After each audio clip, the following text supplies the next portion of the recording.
Go episode.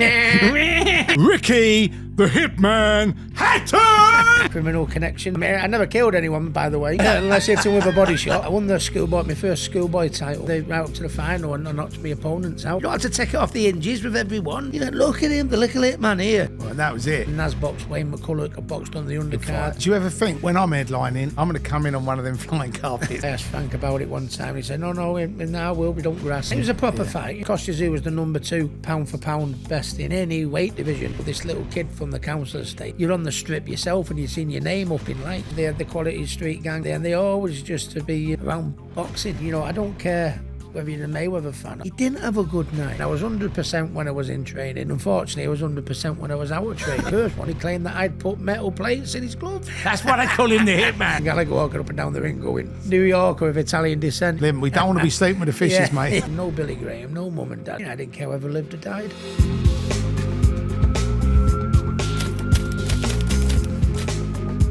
Welcome back to the Criminal Connection podcast, and this episode is proudly brought to you by Betovo.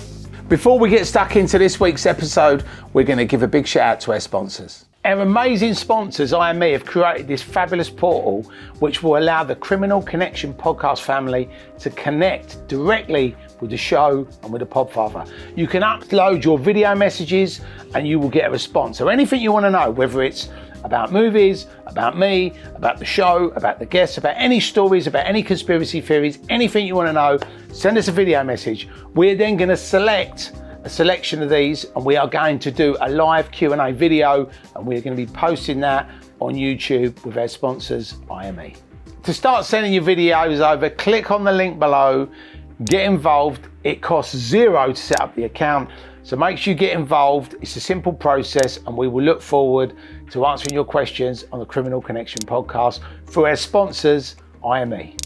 Introducing a proper raw men's fashion brand that has untamed energy inspired by relentless warriors while remaining cheeky and rebellious. Simian Saboteur is not just about style. This brand is a movement and a rebellion against the ordinary. This clothing is crafted for those that face life head on.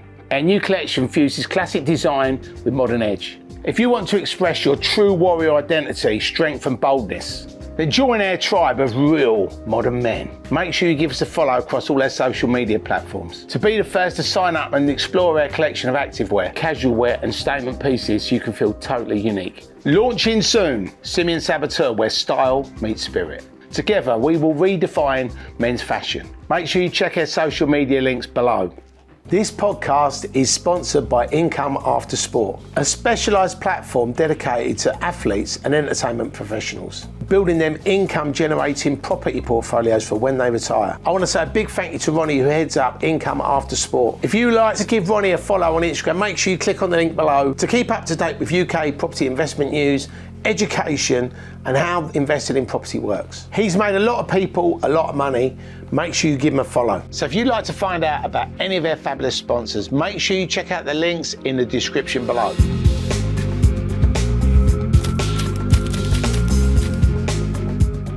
Welcome back to the Criminal Connection podcast. My name is Terry Stone and today we've got a very special guest for one of our Go episodes.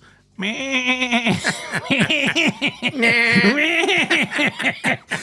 it's not that type of go. It is the greatest of all time, and we only have greatest of all time guests on our greatest of all time podcast series. And today we've got Ricky Hatton, MBE. He is without a doubt one of the best pay-per-view fighters in the world, and he was also one of the best British boxers of all time. So please put your hands together for Mr. Ricky, the Hitman, Hatton! I've always wanted to say that. I think Michael Buffer's job's safe. Oh, fucking hell. I was actually auditioning just in case you had another, in ccase you do another exhibition fight. You never know. You never know. Yeah. Well, Misfits are paying out hundreds of millions now. So, Misfit, very fitting that for me, innit, to be honest. Well, great to have me on. I mean, Criminal Connection, so to have the Hitman on. Yeah. I mean, I never killed anyone, by to be Not that you know of. Unless hit him with a body shot, I think. But yeah, good to be down, mate. Yeah, no, honestly, Ricky, thank you so much for joining us. I'm sure everybody watching this podcast or listening to this podcast will know you are. But really, I just wanted to sort of go right back. Obviously, you were born and bred in Manchester. And I'd just love for you to share the story of, what it was like growing up in Hattersley and what it was like. Obviously, you've got a massive love for Man City. So it's really just a little bit about your childhood, a little bit how you got your love for Man City, and then obviously how you then got into boxing. Yeah, I come from the council estate, Hattersley Council Estate, which just on the outskirts of Manchester. And like most council estates, nothing really to write home of. I mean, Hattersley was probably more famous for the Moors murderers, Mara Hindley and Ian Brady. And then, down the road, in Hyde, which is where my boxing gym is now, I train professional fighters now. Yeah. And my gym's in Hyde, and that was more famous for Dr. Howell Shipman. So I've always lived in and around that area, and it's not had anything to be too proud of, but to be honest with you. But I think now when they mention that area, they might mention a little fat boxer like Ricky Hatton who put a bit of good back into the area. But I still have the same mates I always went to school with. I'm still a regular in my local on Hattersley Estate, and I think, life has changed a lot for me with obviously what I've achieved and that, but I don't think I have.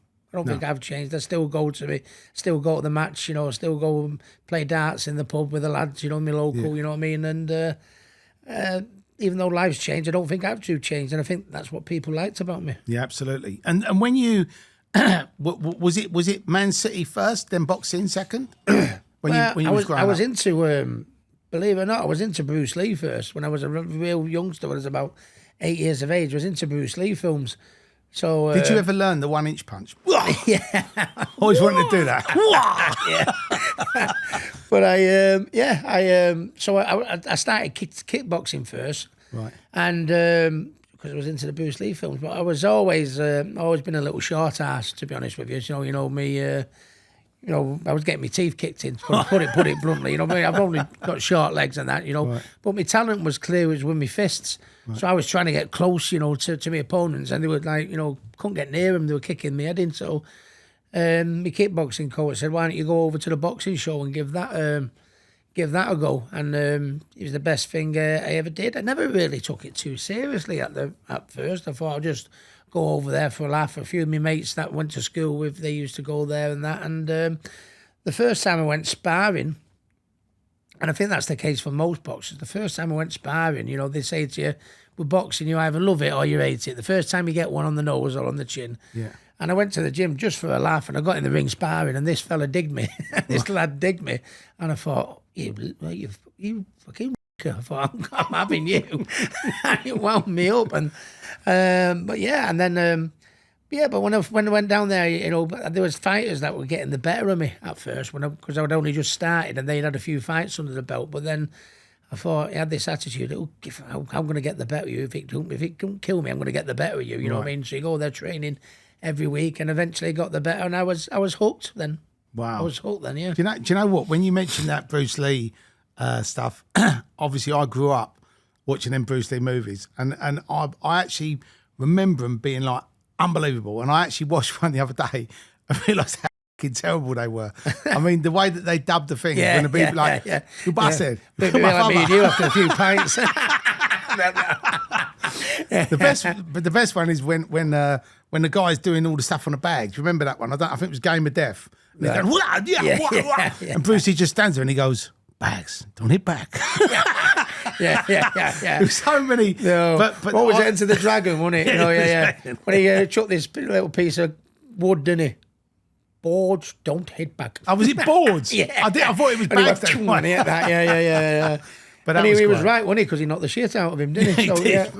Yeah, I was massive. I was a massive Bruce Lee fan, and that's where it all started from. But little did I know that I was just addicted to it then. I mean, like you say, the first time you get it, you either like it or you don't like it. And then when these lads were getting the better of me, I went a woman, I thought about it, you know what I mean? Right. I thought, he's getting the better of me, he's giving me a good hiding, this kid, you know what I mean? When I went back and thought about me, then I went back the next night, sparred with him again, and I eventually got better and better and better. And it's, and that was it for me. You know, who would have believed where it would have ended up. Yeah. And as you're going through your amateur career, Rick, obviously you got a couple of titles. So when was your first title in your amateur career?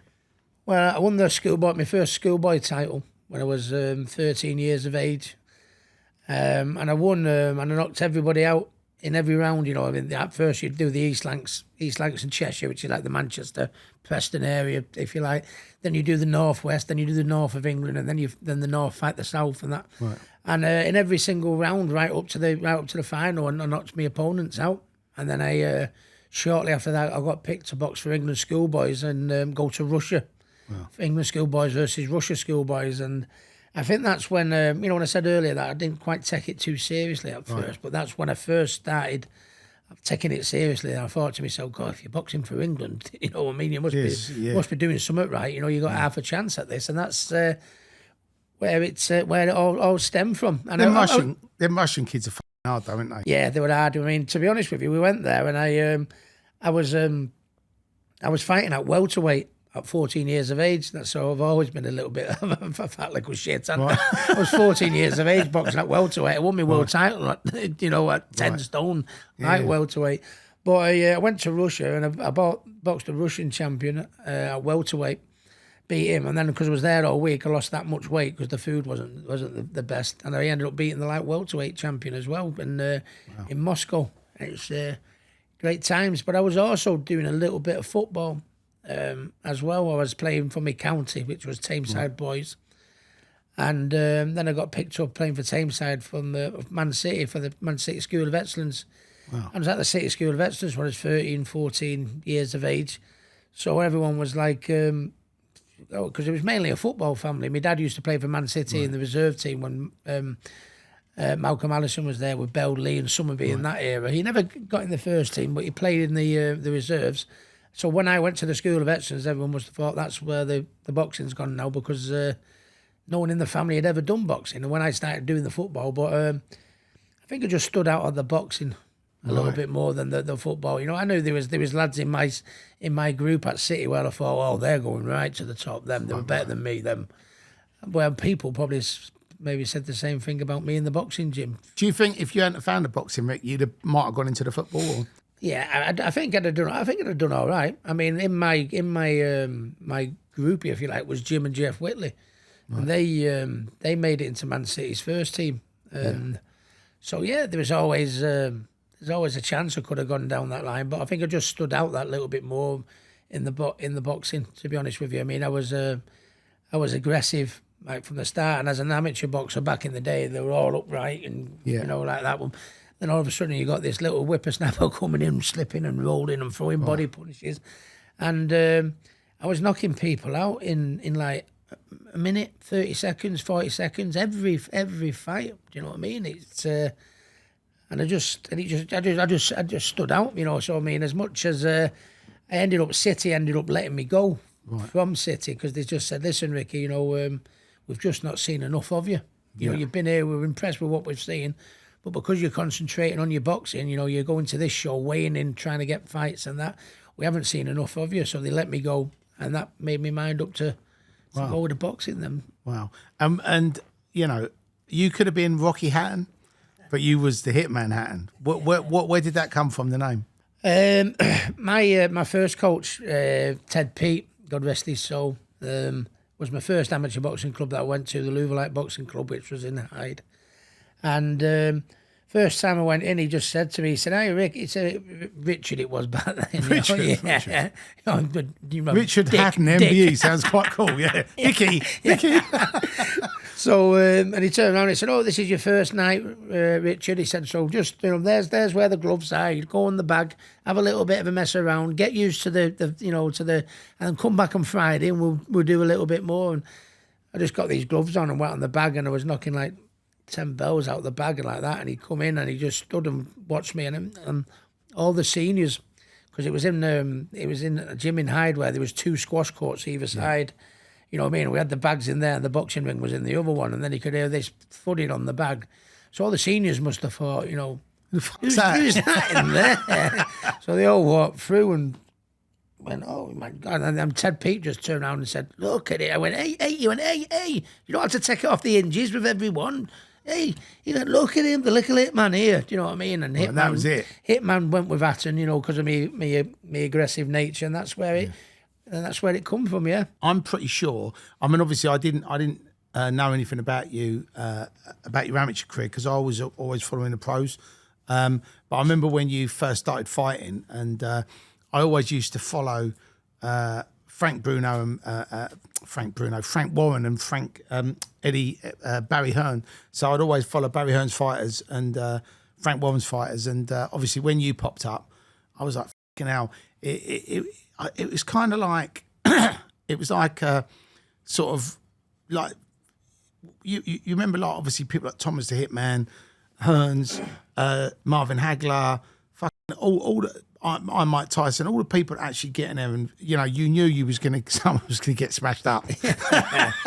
No, I was always very aggressive. Once a little bit of a throwback, if you like. And the reason why, when I started off at kickboxing, as I mentioned earlier, I was into Bruce Lee and I loved the kickboxing thing, and then I went to the boxing club because wasn't quite, good with the kicking and all that. And then when I started getting into boxing, when I boxed for England schoolboys and won my first national title and that, and then I got my Uncle Jed got me a ticket to go to Old Trafford, and I don't like going to Old Trafford too often, to be honest with you. It's the wrong colour, right? I went to Old Trafford to watch Nigel Benn. Right. Nigel Benn and Chris Eubank. That was a good fight. The third fight.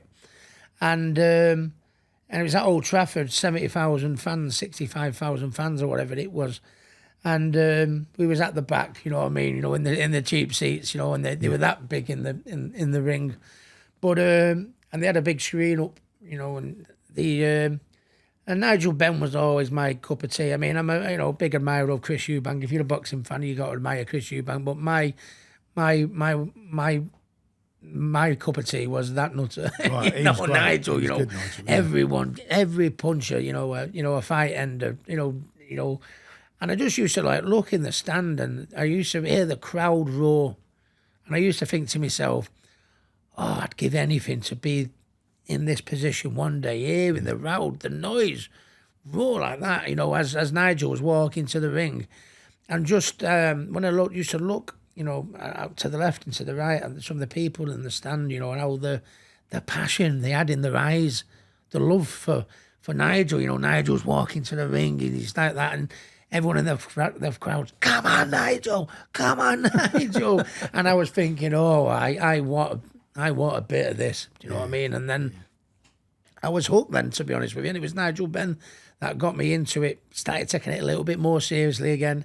And then as I got into boxing, I delved more into the great fighters of the past and stuff like that. Right. And Roberto Duran became my favourite of all time because he was loved by his people. I mean, the Panamanians, and they wasn't getting on well with the United States at the time. Panama, weren't they? And he was like the enemy, when he was fighting Sugar Ray Leonard, and it was just a whole Duran story and what he stood for, and the fact he was dead attacking, no holds barred. He was up in weight, he was down in weight, he'd take on anyone. Do you know what I mean? And I modelled myself my career on him, not just by that. I modelled myself but on his fighting style and his attitude, and those were always the fans. Some of the lads you just mentioned there, your Nigel Benn, your Thomas Hearns, always give value for money. And I think I should have mentioned Duran though, actually, when I was saying that, because he was again one of the greatest of all time. I mean, he's it's interesting watching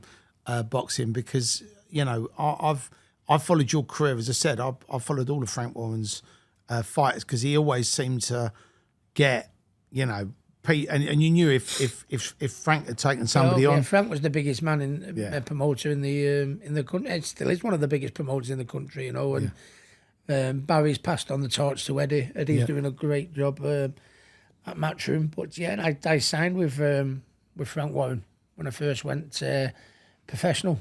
Was it you stayed with him though for your whole career, didn't you? No, pretty much. I was with him for the majority, and I'd probably turn around and say probably the best.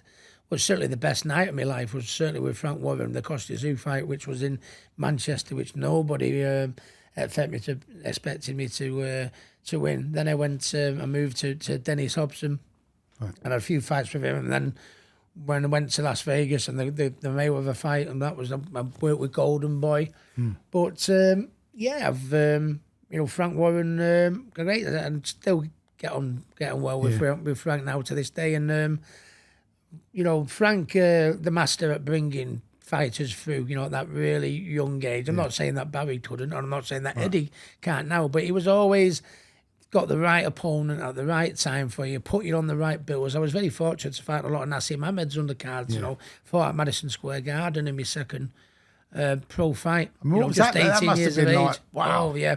And I had to go over on my own without Billy Graham.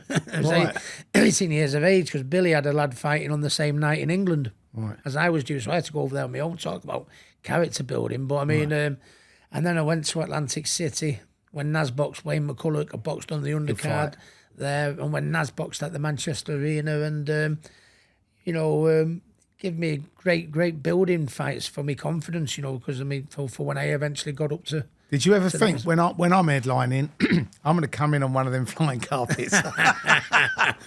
Because I think what Naz did that was really good was he was a showman, wasn't he? When he did come in on the flying carpets and all that sort of stuff, and I think when as a fan when I used to come to your fights, that band you had was great, and the fans were like absolutely crazy. I mean, I remember when I went to the Mayweather fight in Vegas.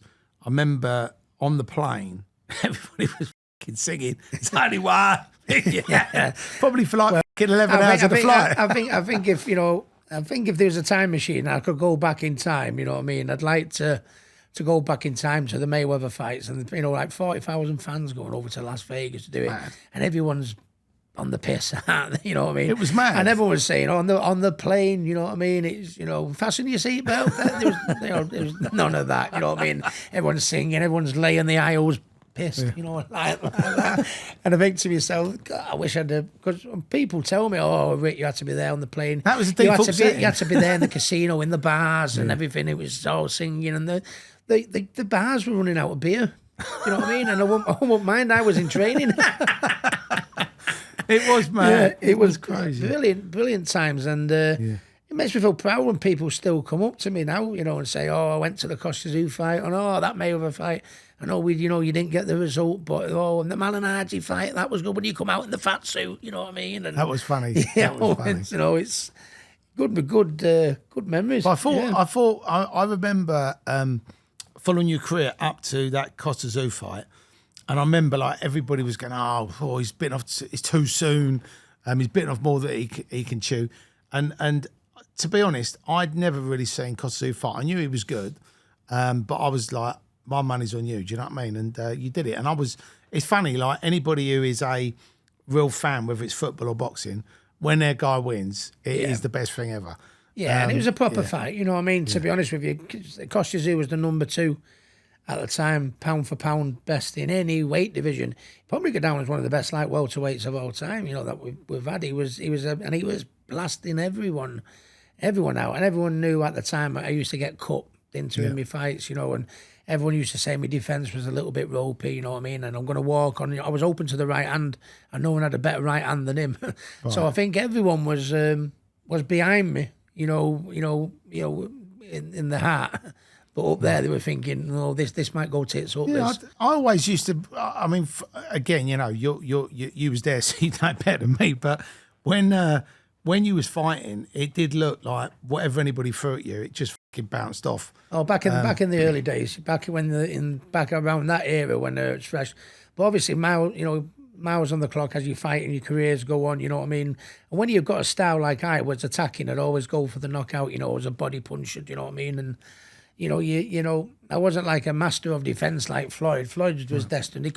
Floyd with his unbelievable style, he could have boxed till he was 200. Floyd, you know what I mean? Where me, because of my style and what I did out the ring, I was always ballooning up and down in weight. It was on the piss all the time. Right.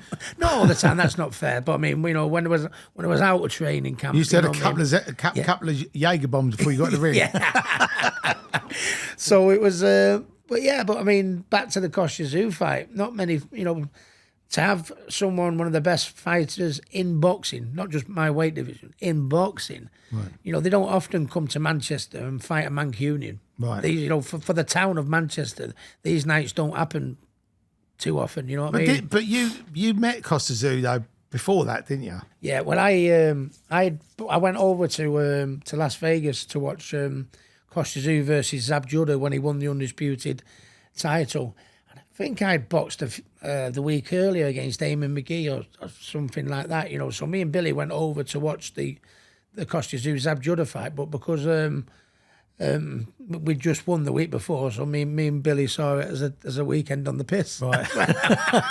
So we went to the fight. We watched the fight. Kostya knocked him out in 2 rounds. To be honest, knocked him down twice with one punch. And he was a good fighter, wasn't he? Very good fighter. Very good fighter. But yeah. So anyway, we go out after we go in Las Vegas. Anyway, so we're checking out in the morning.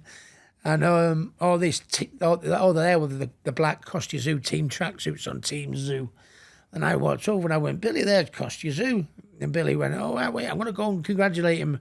I went, Kostya. I went, hiya, mate. I said, my name's Ricky Hatton. I said, I'm ranked 9 in the world, you know, at the minute. You know, I said, well done against that. He was a bit mouthy, wasn't he? You know, so I was made up for you to knock him out. Well done. I'm ranked 9th in the world, Kostya. I said, I'm gonna fight you. I'm gonna fight you soon. And he must have looked at me. He must have thought, who's this fucking drunken Englishman here? My breath must have reeked, you know, of the Guinness or the pints or anything like that. Right. And he just looked at me and he went, yeah, all right, son. Yeah, nice to meet you. Yeah, all right, like that. And he just walked off. Didn't think anything of it. But then the fight got made for Kostya, and it's in Manchester. We're at the press conference. We all do our talking. Frank does his introduction and sells it. And then I get up and shake each other's hands. And Kostya tapped me on the shoulder. He went, Ricky. He went, well, you were that Englishman, weren't you? That come up to me the MGM Grand reception after the Zab Judah fight. And you said to me you were going to fight me, didn't you? I went, yeah, that was me. You went, wow, fair play to you. And shook my hand. But yeah, it was, and I always believed, even though the masses didn't think I could do it. Like I say, you know, with my cuts and my defence was a little bit leaky. And I think they all say, well, we love Ricky, you know, he sells a few tickets, he's an exciting fighter. But, you know, no, I don't fancy him this time. So, and they said that if I'd have won it, which I did, it'd go down as one of the best ever wins in a British boxing ring, and that's where it stands today still. This is only one. Yeah. The Americans must have been sick of that song when we went over there. Do you know what? Every Christmas songs in the summer, they used to say. Do you know what? It was actually quite funny because I remember being on the plane and, you know, like when they put the seatbelt on, people go, can you put the seatbelt on? And I actually heard the attendant walking up and down the plane going, oh, can you put your seatbelt on? There's only one. No, can you put your seatbelt on? No, but there's only one. It was just so funny. Even in the toilet, she'd be standing there. It was funny. And the thing is, once someone started, everyone started, So it was... and I used to have, if you remember, I used to send the band over dinner. The band was a bollocks. Yeah, they used to have the trumpets and the drum like that. And it's like, you know, you've seen that sometimes. I don't think the Vegas anticipated what the following that I had. You turned the whole town upside down. Yeah. I mean, the first one was like Boston when I boxed Louis Collazo for the world welterweight title. Great shot. I love the hat when you come in with a hat. Yeah, and so I became a 2-weight world champion when I beat Louis Collazo, and I think there's about 6,000 or 7,000 went over there, and then about 10,000 went over to Las Vegas when I boxed Juan Urango. And the crowds were just getting bigger and bigger each time. And if you think about that, I mean, that's a lot of people that have actually saving up to come and support you, you know. And, well, for the Mayweather fight, 40,000 went over. I mean, the venue only seated 16,000. 40,000, you know, went over. I mean, and just to say that they were there for that weekend, you know, I mean, it was... And it was unbelievable, and I think I speak for Floyd, you know, and any of the fans from the UK or the States. Because I went over to watch Floyd when he fought Manny Pacquiao, and I thought, well, and that's a bigger fight. Let's have it right. That's a bigger fight than mine and Floyd and that.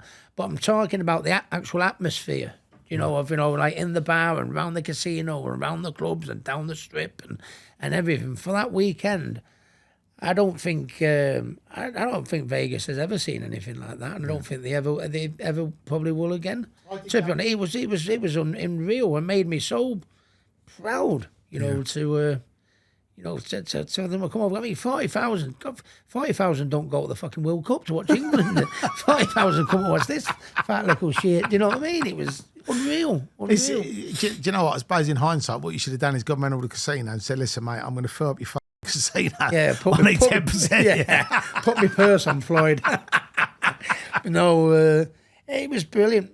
It was brilliant, to be honest. And I like to say the crowds got bigger. And it's always, as a fighter, you watch the fights in years gone by, as we've already mentioned, your Hearns, your Haglers, your Duran, your Holyfield Tysons, your Sugar Ray Leonards, and, and all them people fighting there. Then all of a sudden, this little kid from the council estate, from Manchester council estate, you're on the strip yourself and you've seen your name up in lights, That must have been mad. Yeah, it was like, Celine Dion had come up, and Tom Jones, and then Ricky Hatton had come up, and you're thinking, this is unreal. I bet you must have pinched yourself down for it. I never thought I'd be. It was unreal. And it's the stuff I always dreamt of, from a young age. When I mentioned earlier about I'd love to have the crowd roar like they did at Nigel's fights. Yeah. Do you know what I mean? I'd love to hear the crowd. When I'm walking out to my entrance, I'd love to have the people in the crowd looking at me and that passion.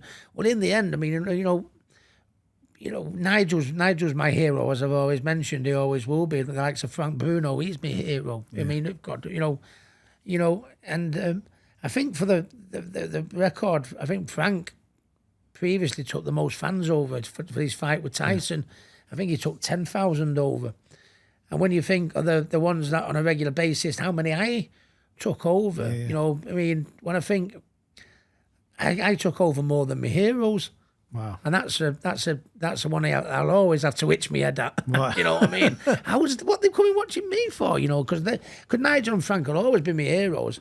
So when people say to you, you talk about different fights, the Tszyu fight and this fight and that fight, I think my greatest achievement when I retired from boxing was the fan base and the following I had. Yeah. The love, and even now, they just never go, do they? I mean, that talking about that Mayweather fight, I remember watching that, and I remember being absolutely you were going to win, 100%. And when that ref,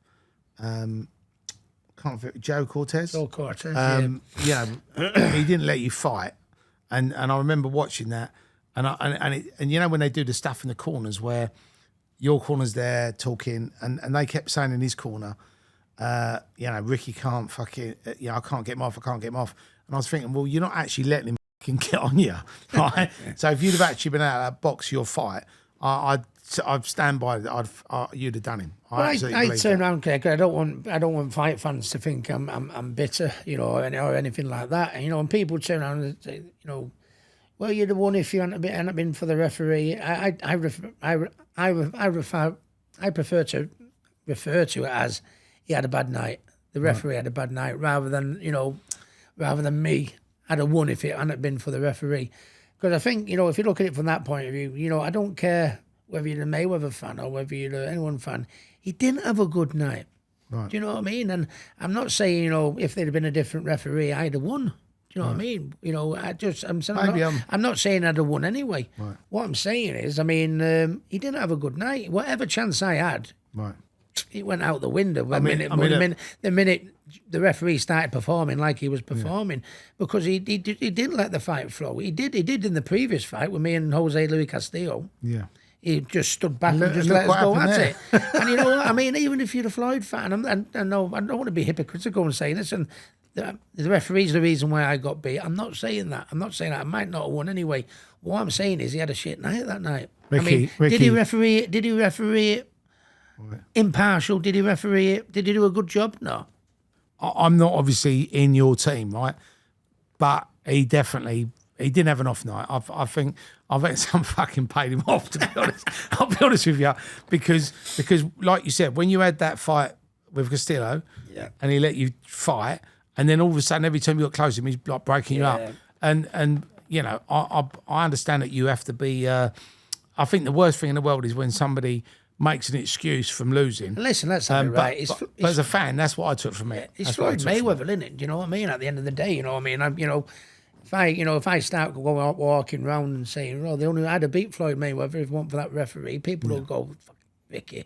Right. Floyd's one of the great. He's the greatest of all time, arguably. Do you know what I mean? Which I think he is. But I just think even the greatest can get beat. Some of the greatest fighters all get time on one night only. You know, if something happened, and I think he got pushed close by Castillo in his first fight. He got pushed close by Marcus Maidana. Yeah. So if you look at it from that point of view, I had a chance. For sure. I had a chance. But, you know, I mean, but the way it was refereed, what little chance I did have, you know, after that first bell, I knew, well, no, it's not going to be our night, this. And obviously, I mean, I take it there's nothing that can be done about it if you feel like the referee's not been... Well, I think I could have got a rematch because they was actually talking about it, you know, actually on the fight, HBO, Larry Merchant and Emmanuel Stewart, God rest his soul, they were doing the commentating at the night, and they were saying, he keeps breaking the action, and this isn't Sky Sports, you know, this is HBO. Yeah. So it's not like I'm sat here making it up, you know. He didn't have a good night that night. And when you come out, you know, for the 10th round, you know, as I said, when I was watching it, even though you weren't allowed to fight your fight, I actually thought you were doing, but I think that sometimes that's the problem when you're a fan of somebody, you think they're winning no matter what. Yeah. But did your corner sort of say anything to you on that 10th round? I Oscar De La Hoya come and walked to the corner. I think it was like just before round 10 or something like that, and I knew the fight was drifting away from me. I probably had maybe 3 rounds to go, 2 rounds to go, you know, maybe 3 rounds down or something like that. I mean, because I think in the early rounds, I think it started all right, you know what I mean? I was doing okay. But then Oscar De La Hoya come to the corner and he whispered in the corner, he said, "Ricky," he said, "you're 7 rounds down." And I thought to myself, jeez, you know, 7 rounds down, you know. I didn't think it was that much down. I knew the fight was drifting away from Stevie Wonder wasn't Stevie Wonder sitting there like, hell. No, I think the minute I got off the plane, it couldn't have been 7. I think the minute I got off the plane, I don't think I was going to win that fight anyway. But you, in your heart, you thought you was going to win, right? Yeah. Absolutely. But when I was 7 rounds down, and I said to Billy, I need the knockout. Then he went, "Rick, knockout's not going to happen here, son. It's not going to happen. You're not knocking him out. It's not our night. Jab and move, you know, and, you know, look after yourself, stay safe, son. We'll get to the final bell and we'll live to fight another day." I went, "Billy, how long have we known each other?" I said, "I need a knockout." So he went, "Rick, please don't do this to me. Don't do this to me." I went, "Give me that gum shield." Anyway, he gave me the gum shield and I got fucking knocked out. And I got knocked out. But, I mean, I'd rather go down giving it and I pushed it. I give it as much until the tank was dry. I give it everything that I had, and I struggled with coping with it because, I mean, all the fans that went over, and don't forget, an unbeaten fighter is always dangerous because he doesn't know he can be beat. Right. And I was unbeaten at that, and then all of a sudden I did get beat, you know, and it was my first knockout defeat. And I didn't handle it really well. It knocked me for 6. You know, I felt like I couldn't leave the house after. I couldn't speak to anyone.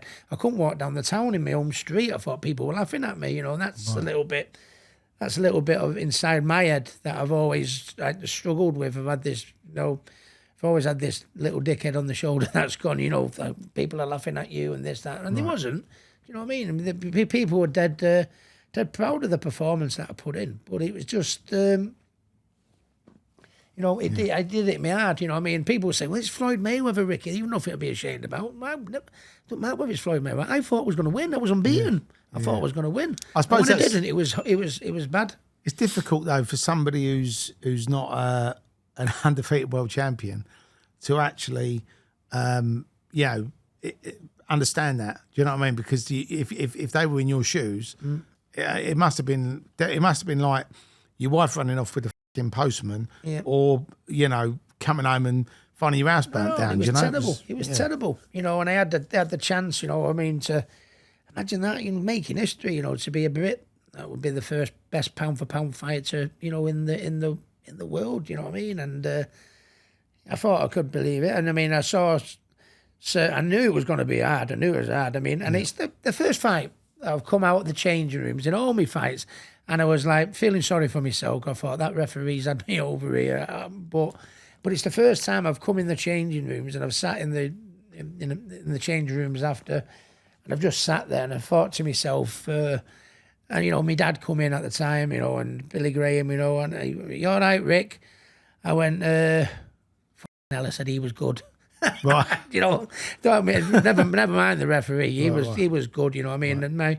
And my left hook to the body, I could put it on a 1p piece. Do you know what I mean? That my left hook to the body. But with Floyd, his defence, he'd either get a pull on it or a block or a little bit of something on it, and he knew when to let me block. Let me put my foot down, and then knew when to take his foot off the gas, when to put his foot on the gas. I mean, it's genius what he was doing. So even though I'll always have a little bit of a moan of the job the referee did, till the day I die, but I still feel honoured, proud every day of sharing the ring with that man. And he changed my family.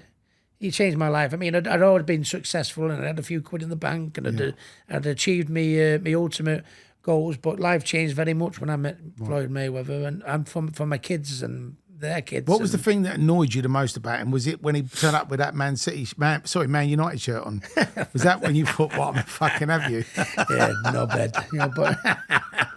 But no, I mean, there's a few fighters done that to me, to be honest, over the past, putting the Man United shirt on like that. But no, I just I don't know Floyd, because I've never really spent a great. I can only judge from a distance, and what I see on the TV and interviews and stuff like that. And they always turn around and say you should never, until you've met someone, you should never really judge them. To be honest with you, and especially in boxing, especially these days when everything's about getting followers and getting a retweet or getting a like and getting this and getting that.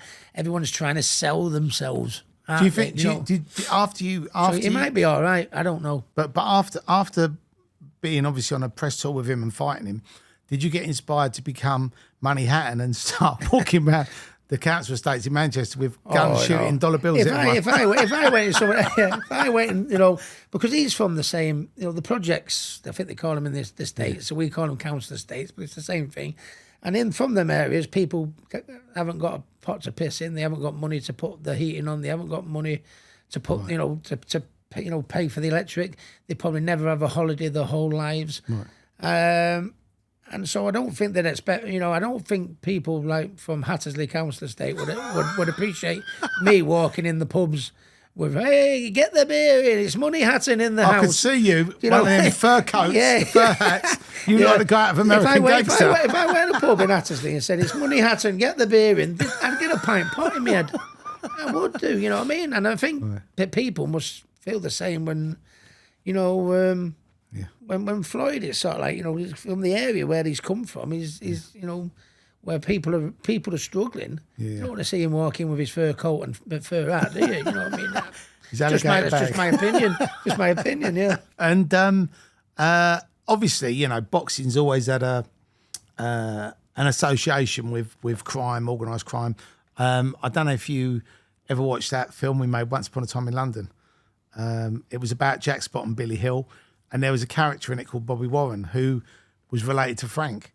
Right. So obviously there's always been that undertone of criminality. Well, Frank had his misfortune back in the day, didn't he? Was he managing you when he got shot? No, just that was before. Right. Yeah, before I come on the scenes. I asked Frank about it one time. And he said, "No, in our world we don't grass." You know what I mean? Yeah. And, so, and I never went on it. But yeah, and I think.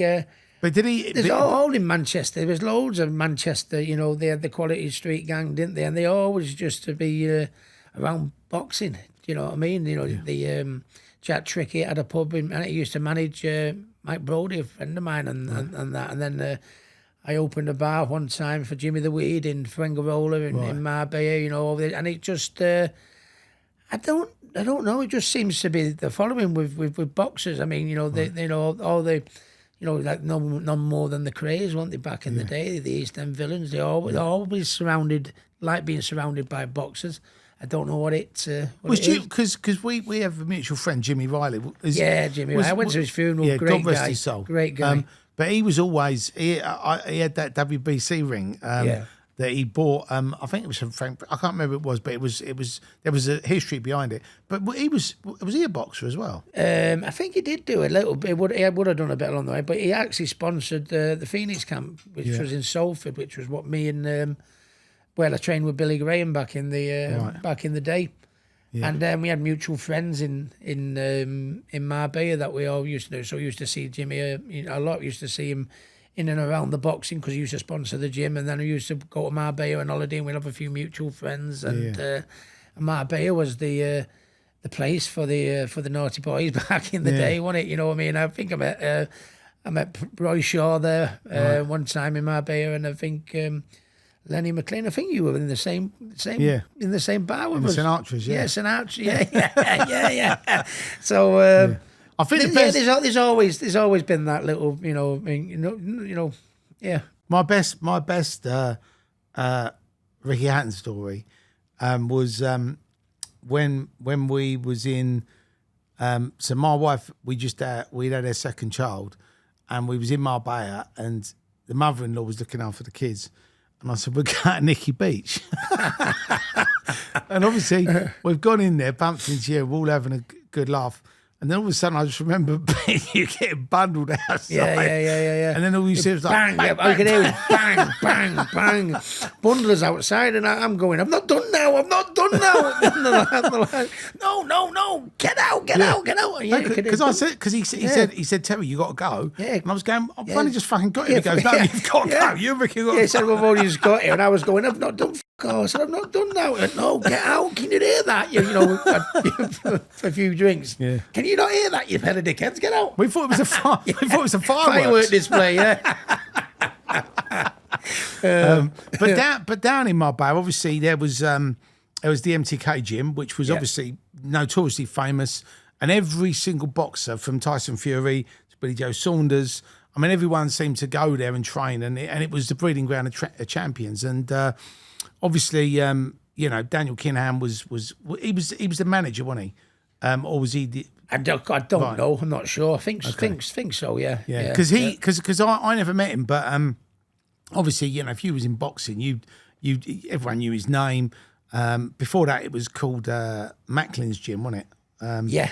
Yeah. And then and okay, Matt the Knife. And obviously, a lot of people, you know, obviously, he's had to leave Marbella, and he's, you know, in the Middle East allegedly, and you know, everybody's put this sort of bounty on his head, and there's all this sort of talk about him doing all these things. I mean, obviously, you're a boxing promoter. Didn't really know him, to be honest with you, and I know. I think we all know, you know, mutual friends in Marbella that knew of him, but I personally didn't. But as a boxing manager, promoter, as an ex-boxer yourself, obviously, you know, all I ever heard about MTK was, you know, that they had the boxers' interests at heart, and they were master negotiators, and you know, they looked after their boxers, and that was really all. They got a lot of boxers, good opportunities, didn't they? To be honest with you, and that place in Marbella was the place to be for training wise. I mean, coming over and training in the sunshine, the facilities were absolutely second to none. I mean, I never did it, to be honest with you. I never did. I never did the Tenerife. That's where Nigel used to train, didn't he? That's right. Nigel used to train there, but Tenerife's my happy place, you know. But I never really did the abroad training. You know what I mean? I always used to like being at home. Obviously, needless to say, when I went to Las Vegas, you had to go there 6 or 7 weeks in advance to get acclimatised and used to the time difference and all that.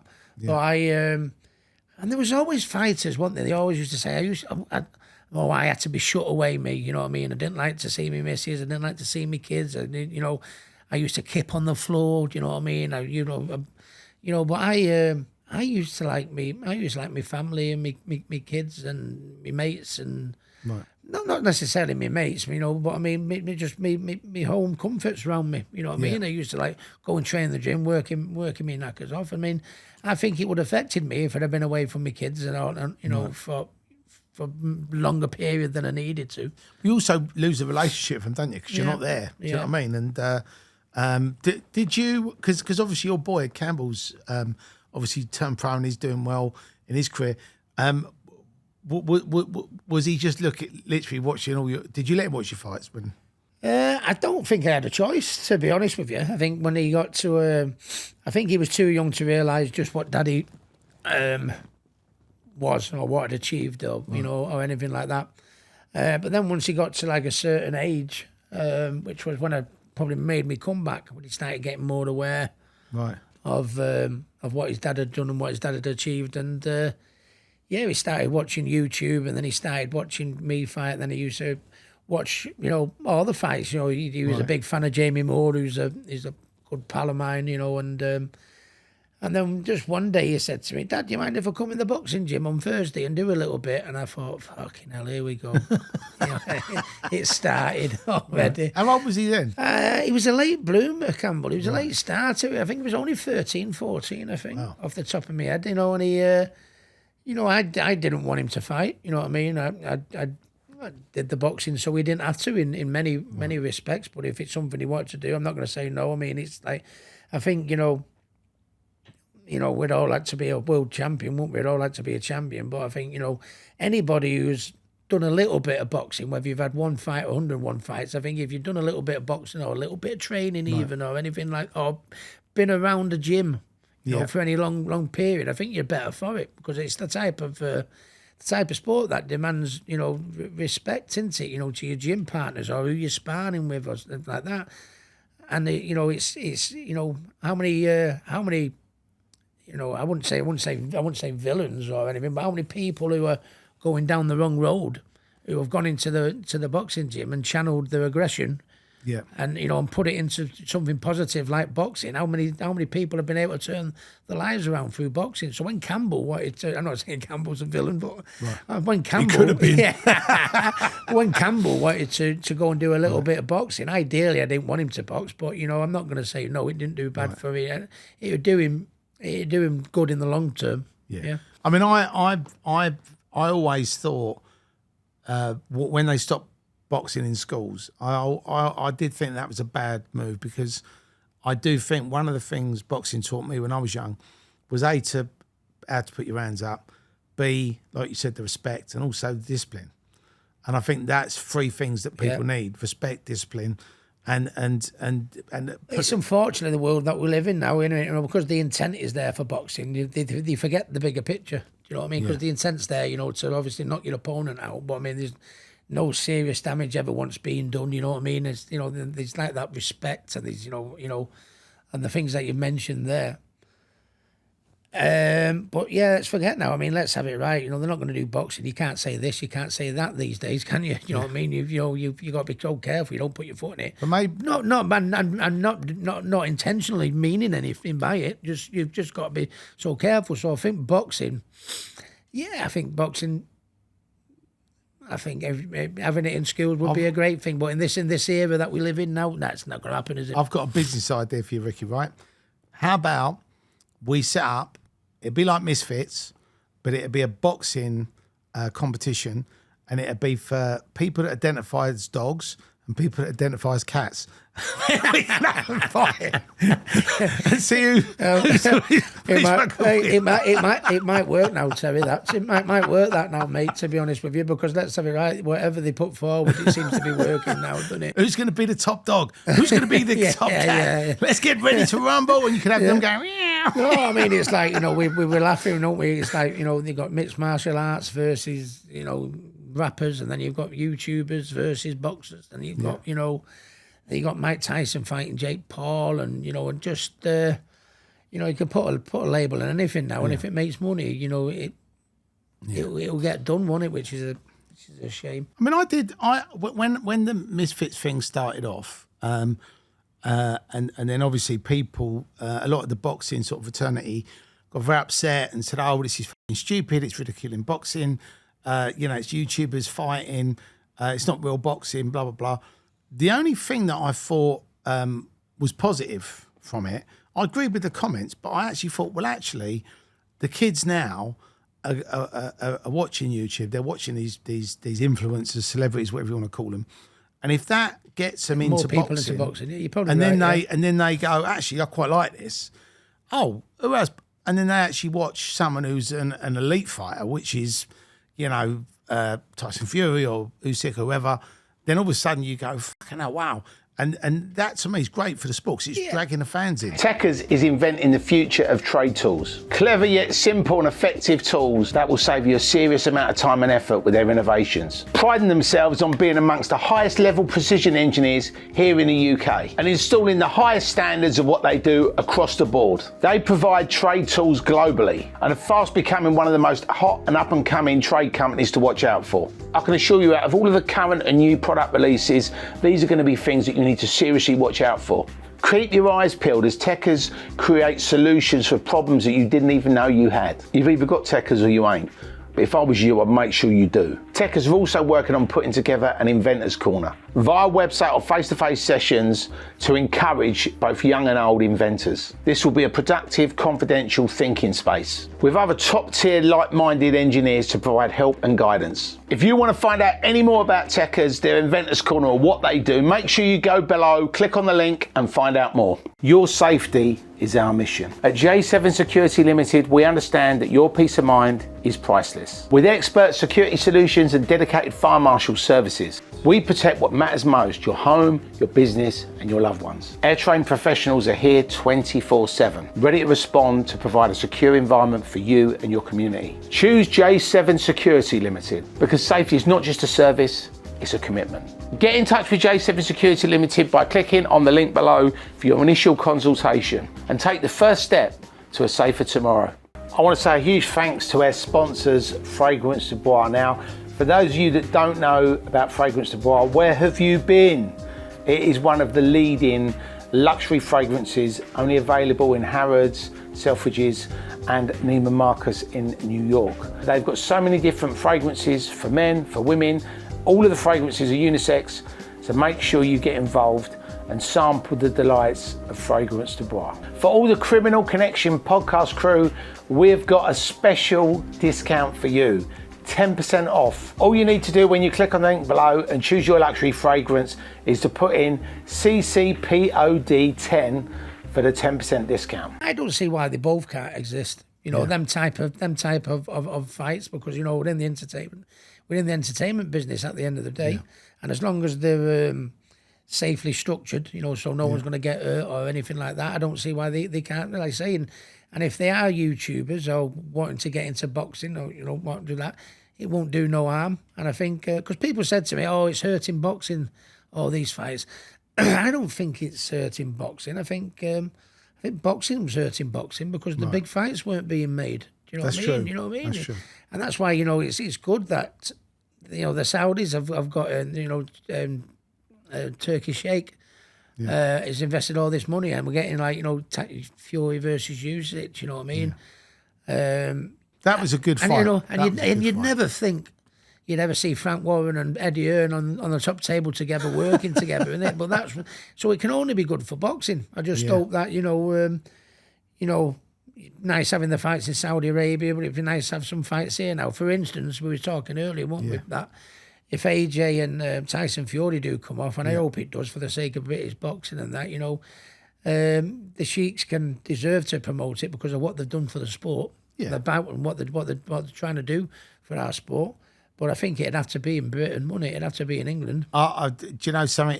If I was that guy in Saudi, I would actually say, let me do it with you here, right? And then do a sort of Riyadh season in Wembley. Then that's a good idea, right? And then they can obviously pay them the same money, but then the atmosphere would be phenomenal at Wembley. Yeah. Is it 100,000 people?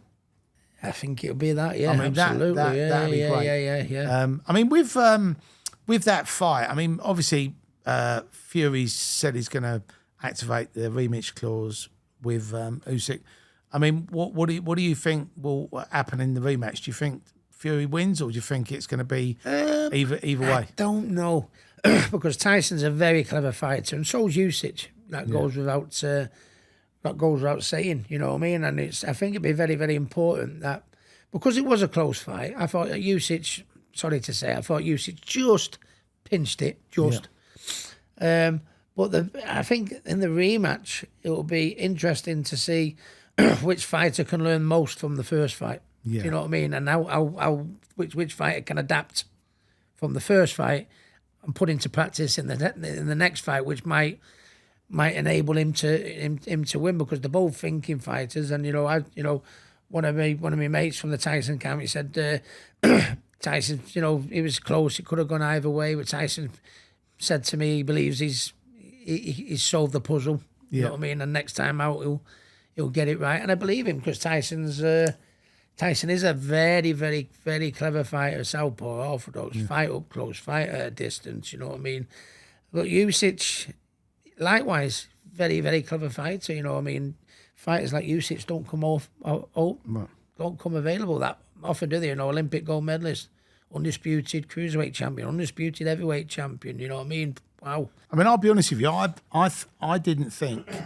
I thought Fury was gonna stop him. That was my honest thoughts. And the reason why is because when I watched the Dubois fight, I thought, right, okay, that's the number, the body shot. And then when Fury fought Wilder for the second time, and he's knock him out, and he just put it on him and fucking done it, and you were like, fucking hell, I've never seen him do that at Wilder. And I think with Usyk, I thought he was going to come out and just first put it on him. And I think the first couple of rounds, I know they feel each other out, but I think maybe if he'd just put it on him from day one, it might have been a different outcome. But again, who knows? I just, who am I to say? Tyson, as a complimented him before, very, very clever fighter. But he did have the size, the height, the reach, the weight, everything like that. And I think he was on the move. I think if he'd have just held his feet a little bit more and hit him a little bit harder as he was coming in, like he did with the Wilder, actually. Yeah, and use his size. I mean, I'm not saying use his size as meet him head on. You know what I mean? But hold your ground and sling him right down the pipe at him a little bit more, and But, because sometimes when you're moving backwards and you're moving your feet fast, don't get your feet have got to be planted in order to get your power. Right. And if you're going backwards, you're going backwards. And sometimes Tyson's so good at walking them onto something. Yeah, I get it. But, and I think, the size that Tyson had for Usyk to be the bully in the fight was quite shocked me, to be honest with you. Yeah. Because I thought ultimately, Tyson's better than Usyk. He's very similar to Usyk in the ability and this and that, but he's a bigger Usyk, and I thought that would have made the difference, but it didn't in the end, which was quite surprising. What's the old boxing adage? A good big and always beats a good little. That's what you'd say, and that's what I was thinking. Because I mean, everything that Usyk does, Tyson can do. Right. And he's bigger. He's got the height and size and that. But I mean, I think he could have just used his size to his advantage a bit more. And that don't mean back going to war, because I mean, as a friend, it was to see him go to war with Wilder like he did for them 3 fights. You know what I mean? God, how much does that take it out of you? Takes it out of you watching him. Tyson. I've got to say. So I didn't want him to go to war with Usyk, but I thought he could have just maybe, made things a bit easier by easing back and drilling him a bit. I mean, that trilogy of fights that he had with Wilder, I'd say probably those were the best 3 fights. I mean, if you was to say, pick 5 boxers, best 3 fights, I mean, it'd be difficult to not just have all the Wilder fights. When you look at trilogies, in years gone by, like your Barrera Morales and Ben Eubanks and that 3's got to be up there from how Tyson got knocked down in the first fight, and then just not moved, and then boom, got up. I was and like jeez.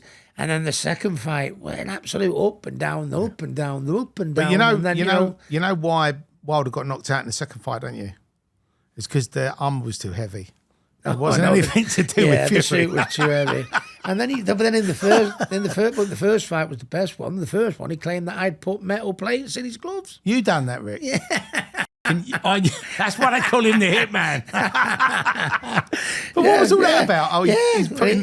claiming that me, Freddie Roach, and Ben Davison. I think, and I think then he even claimed that Mark Breland, who was his trainer at the time, had put something in his water or something. There was all these you shouldn't have give that to him, Rick. That was bang out of order.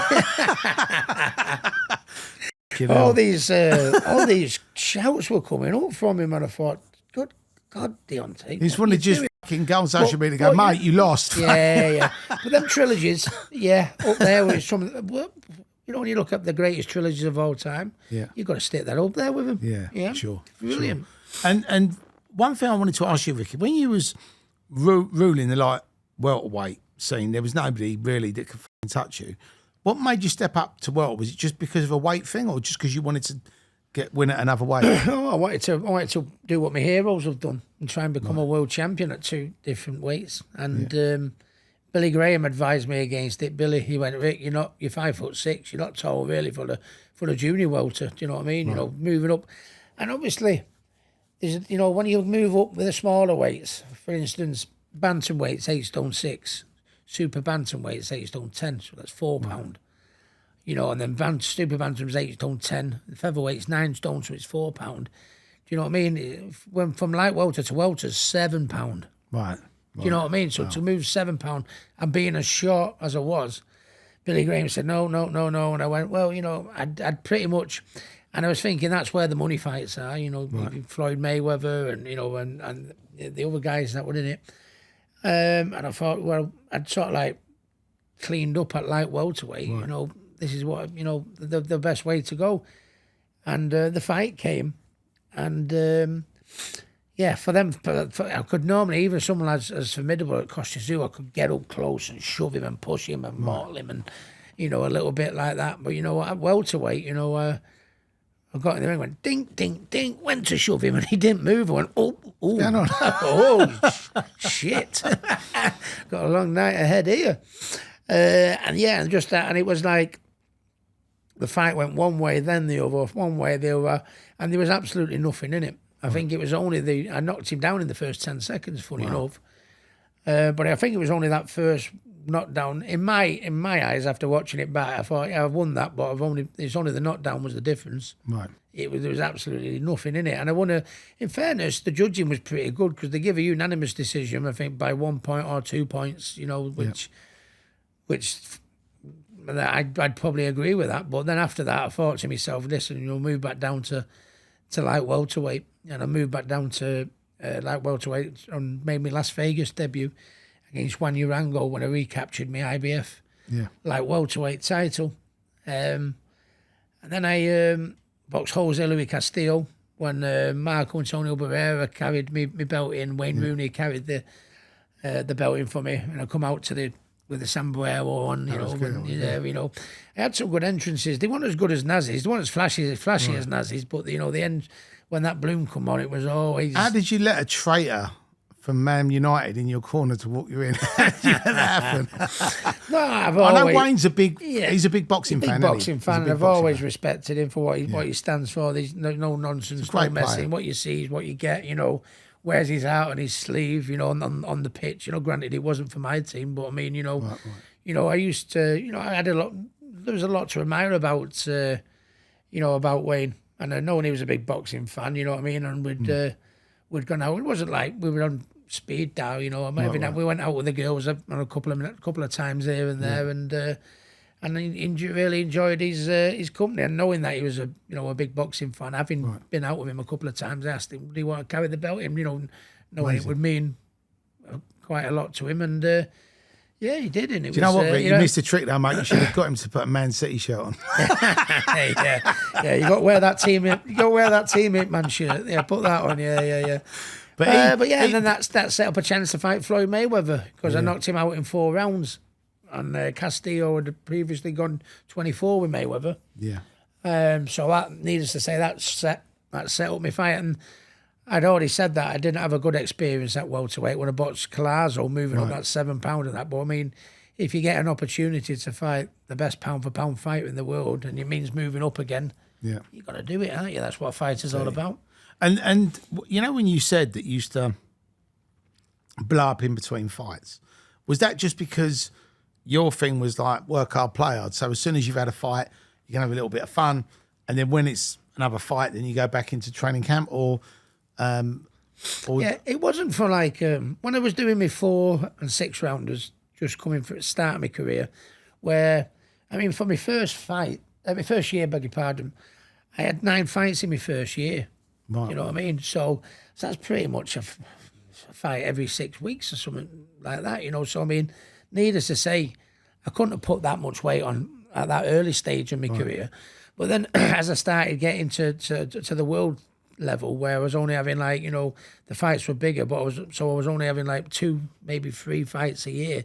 So the gaps were bigger. So that's why I put in the weight on in between was, and I just wish I could have found an happy medium, to be honest with you. I mean, I was 100% when I was in training, and unfortunately, I was 100% when I was out of training, to be honest with you. And Kerry Kayes used to say to me, Ricky, losing this weight all the time. I said, I'm losing it, no problem though, Kerry. I said, you know, I'm coming down from such a big weight, but I said, I'm not finding it hard. How heavy was you when you went up? What was you? Well, I used to fight 10 stone. I'd often be about 13 and a half, walking around at 13 and a half. And Kerry Kayes would say, listen, Kerry, I said, it's coming off no problem. That's why I can maintain my strength and my stamina, because I'm doing it correctly. Right. But he said, you know, it's not good for your body, your organs. Up 3.5 stone, down 3.5 stone, up 3.5 stone, down 3.5 stone, on the piss all the time. You know. He said, you know, sooner or later, you know, you're getting away with it at the minute. And I've never known that you're a freak. I've never known anybody get away with it. But sooner or later, your body's gonna go. You can't do this no more. And that's where it happened, probably without realising it, to be honest with you. It was probably doing damage to me. And I probably could have had maybe, I don't know, maybe another couple of years out of boxing if I'd have looked after myself a little bit better. But, you know, it's a double-edged sword. You know, and people like me because I was one of the boys. I think they liked me because I was an exciting fighter and a body puncher, and I'd tack on whoever, you know, and I'd always be on the front foot and I'd always be attacking. But I think people like me because they could relate to me. I was like one of them. Do you know what I mean? Well, I think that's important in any form of life. So I wanted to say to you before, Terry, my best achievement is my fan base. Yeah. So would he have had the same fan base if I wasn't a little scallywag? Probably wouldn't, would it? So, you know, so it worked. You know. Right. And then after the Mayweather fight, obviously he was a little bit low. He was down. You know, like you said, you felt like everyone was laughing at you. The Pacquiao fight was that pretty quick after that, wasn't it? The Mayweather fight, and then I boxed. I boxed at the City of Manchester Stadium against Juan Lascano, 55,000. Sorry, how many fights was it? Was it 1 fight or 2 fights after that? 2 fights. Right. I had Mayweather fight. Then I had Lascano at the City of Manchester, 55,000. Then I boxed Paulie Malignaggi. I was there inside. Yeah. And then my performance against Malignaggi was pretty good, to be honest with you. You know, I stopped him, became the first man to stop him, and that set up a fight against Manny Pacquiao. Then, yeah. It was like sitting in the scene from The Sopranos at that fight. It was all these big fat guys. Yeah, well, Malignaggi. Get the fuck out of here. Yeah, and it doesn't help when you've got, you know, Liam walking up and down the ring, Gallagher walking up and down the ring going like that to everyone. New Yorker of Italian descent, you know, to be honest. I thought, Liam, come here, sit down. Liam, we don't want to be sleeping with the fishes, mate.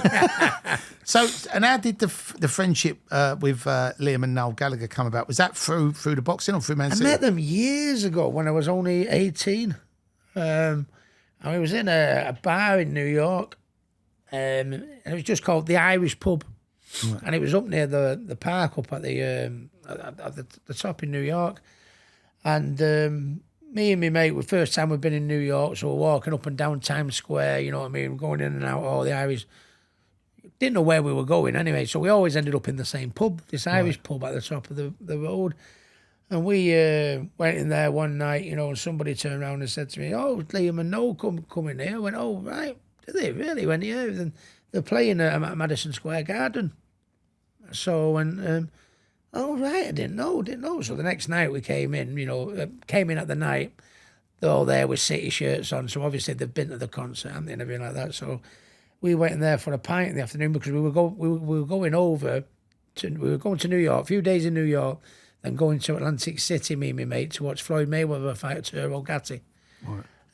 So we had stopped off and had a couple of days in New York. We'd never been before, didn't know where the we were going. But then, I walked in and I saw someone with a bucket hat on, you know what I mean? Two lads with bucket hats on over there. And I just looked over and my mate Simon went, that's Liam and Noel, that's Liam and Noel. I went, nah, it's not. And then they both looked up and went, Ricky Hatton, hey, how you doing? You all right? So I come over and had a few beers with him and been mates ever since, you know what I mean? Right. And he's like, I don't see them when I say the mates, I don't see him every week, you know what I mean? But sometimes I'll see him at the game. Sometimes Liam played at the Apollo in Manchester recently, so that was good. And Noel was often at the match, sometimes, so yeah. Which one is it that walks around going mad for it? Because one of them, is it Liam? Or? Liam, yeah, Liam, Liam, yeah. Liam's the one. To be honest, we're all getting a little bit older and a little bit more sensible now, but no, it's... Well, you're being serious. I'm getting sillier. I'm getting the sillier I'm getting. No, not ready for pipe and slippers, but I don't think he's going down mad for it personally, but no, it's great. And when you think, when I was a kid, I wanted to be a world champion. I wanted to support Man City, and I followed Oasis. One of my favourite pictures, and I've got to get one, is of you in the ring with them two.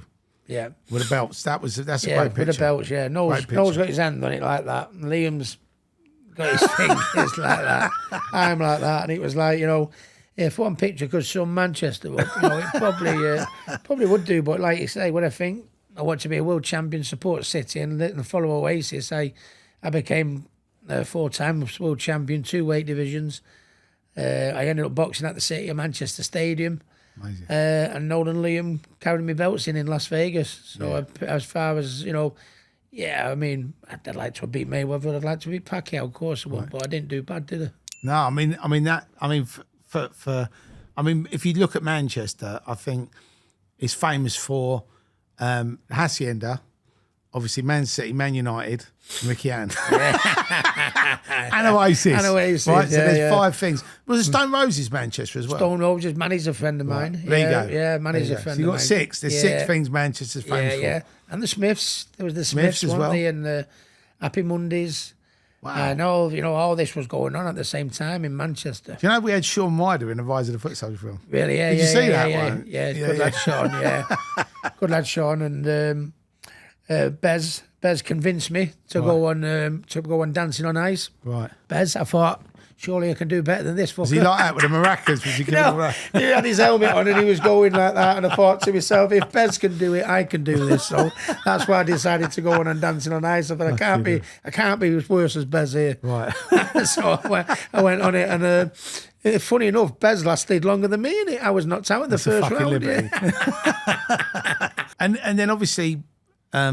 We'll come on to Dancing on Ice in a bit, but when we obviously you beat Malignaggi, I'll say it in a minute. Easy for me to say, Malignaggi. And then obviously did the Pacquiao fight come off the back of that? Or the manner of my performance, and I think the manner of the performance, I beat Malignaggi, and the fact that me pulling power as far as selling tickets and the following that I had, you know what I mean.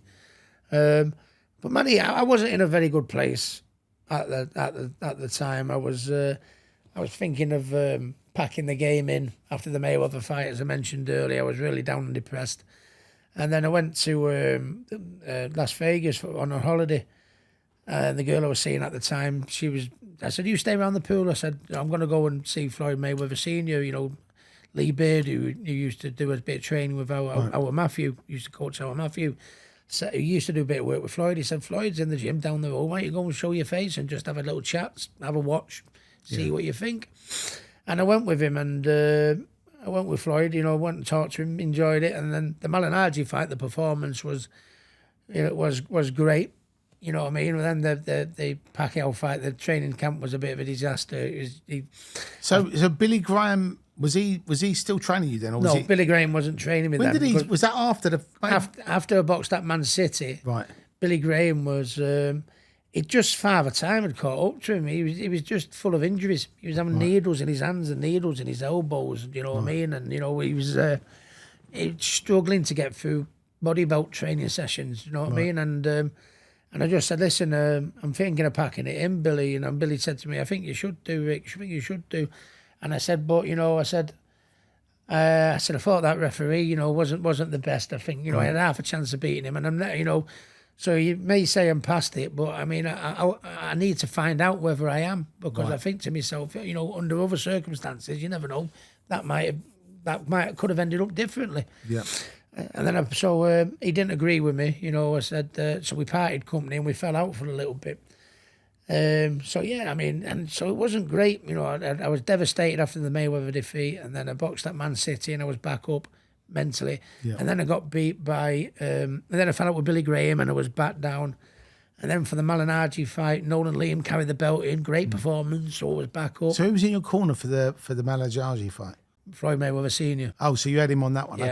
Okay. And then, I fought Pacquiao, and then I got beaten 2 rounds, and then that meant I had to retire from boxing. You had to say, listen, Rick, no more boxing for you, mate. Now you. I mean, I that was the fight because for me as a fan, obviously I wanted to see you rematch Mayweather in England with a proper referee, and obviously when that didn't happen, and then you went for Pacquiao, I thought, this is going to be a super fight. And I thought they always say styles make fights, and you were both like aggressive, and I just thought we're going to have 12 rounds of a more, and someone's going to end up. Yeah, well, I think I just wasn't in a good place. You know what I mean? Yeah. And then when I got beat by Pacquiao, I got destroyed in 2 rounds, which was hard for me because I was always a proud fighter. You know what I mean? 2 rounds for me. I mean, obviously you said you had the problem with Billy Graham, and obviously you had Floyd Mayweather Senior in the corner, and you said the training camp wasn't great. Was that just because you couldn't get into it because you had so much going on? Yeah, I think the training camp. I think he trained me a little bit harder than he probably should have done. You know what I mean? He trained me into the ground. I've never had no problems with my fitness and banging them 12 rounds out, as everyone knows. But for that fight, it was just the last 3 weeks, I was a shell of myself physically, right? But also mentally, I wasn't in a great place. So. And Manny was knocking out everyone. He was destroying everyone at the time, and that. So when you fight like me, not in the best physical shape, not in the best mental shape, what happened was always a chance that was going to happen. And what did? But and then after that, then that's when I got beat by Mayweather. I was devastated, and then I boxed at Man City, so my frame of mind was back up. And then I fell out with Billy Graham, my frame of mind's down. Then I boxed Malignaggi, my frame of mind's back up. Then I got beat by Pacquiao in 2 rounds, my mind not down. Then I fell out with Billy Graham. I fell out with my mum and dad. Split up with my relationship, my partner. So all these in like a bit of a 12-month period, you know what I mean? So and it's literally like you must have got to a point, Rick, where you were sitting there and you were thinking, fuck me, does anyone else want to kick me in the nuts? You know what I mean? Yeah. It was... Well, I was sat here and I thought, what did I fucking bother doing it for? You know what I mean? Right. I've no Billy Graham, no mum and dad, no missus, no boxing. Right. Do you know what I mean? I didn't care whether I lived or died. Wow. I mean, that must have... I mean, for our viewers and listeners, Rick, I mean, how did you cope with that? I mean, how did you kind of get through the other side? Well, I tried killing myself. I used to think to myself, I used to sit there with a knife, sometimes I'd come back from the pub, and I'd sit there with a knife. And then sometimes I'd come back from the gym, where I was training boxers at the time, I thought I'll start getting to training, keep myself busy, try and get in. But it was a bit of a smoke screen, and I'd come back whether I was pissed or whether I wasn't, and I'd get my knife down and say, God, you've got the bottle to fight all these people like you have done and fight in front of this crowd and do this and do that. But you can't kill yourself, you shithouse. Come on, And I was frustrated because I didn't have the courage to do it. So then I thought to myself, I'd just go and drink and drug myself to death. Right. And then I was out in the pub, and I was a mess. I didn't care who I was with, what I was doing, just didn't care. And it was sad for me, like people in in Manchester and in around my manor of Hattersley and Hyde and G Cross, and just seeing this, look at the fan base, look at what he did and what he achieved and what he was doing. Look at him now.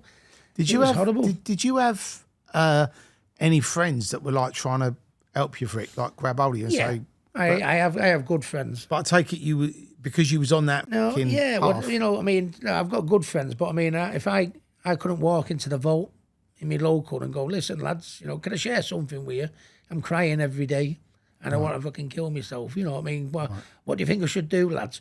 Because you don't, do you? And I suppose it's like even me family. Do you know what I mean? I'm thinking I don't want to burden my family with this shit. You know what I mean? So you just keep it to yourself, and it gets worse and worse and worse. And then eventually it came in the paper, that I was, in taking drugs in a hotel, in a hotel. But the only thing I can ask for is a little bit of sympathy from people. Yeah, I didn't care.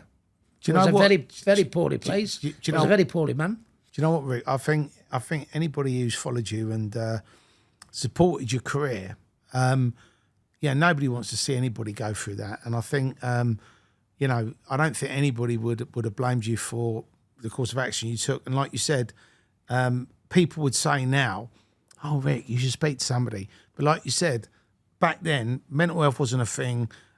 If you were depressed or you had a bad day, people would go, "Oh, fucking, but shut up, you can't."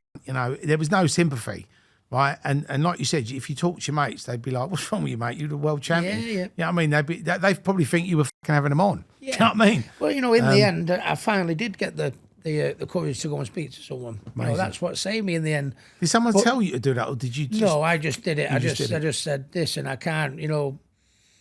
I can't do it, and I don't want to go. I don't want to speak to my family. I don't want to worry my family. Don't want to speak to my mates. I don't want my mates thinking I'm a wuss, if you like, or whatever. Do you know what I mean? But you definitely need to speak to someone because you can't do it. You know what I mean? And that's what I did. You know what I mean? I went and spoke to someone, but not through. I put my family and and my friends and through so much. The missus through so much pain. Right. Of what seeing what the.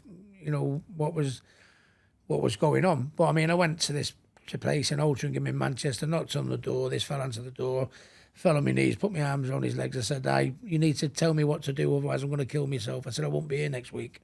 Wow. I won't be here next week. Tell me what to do, otherwise I'm not going to be here.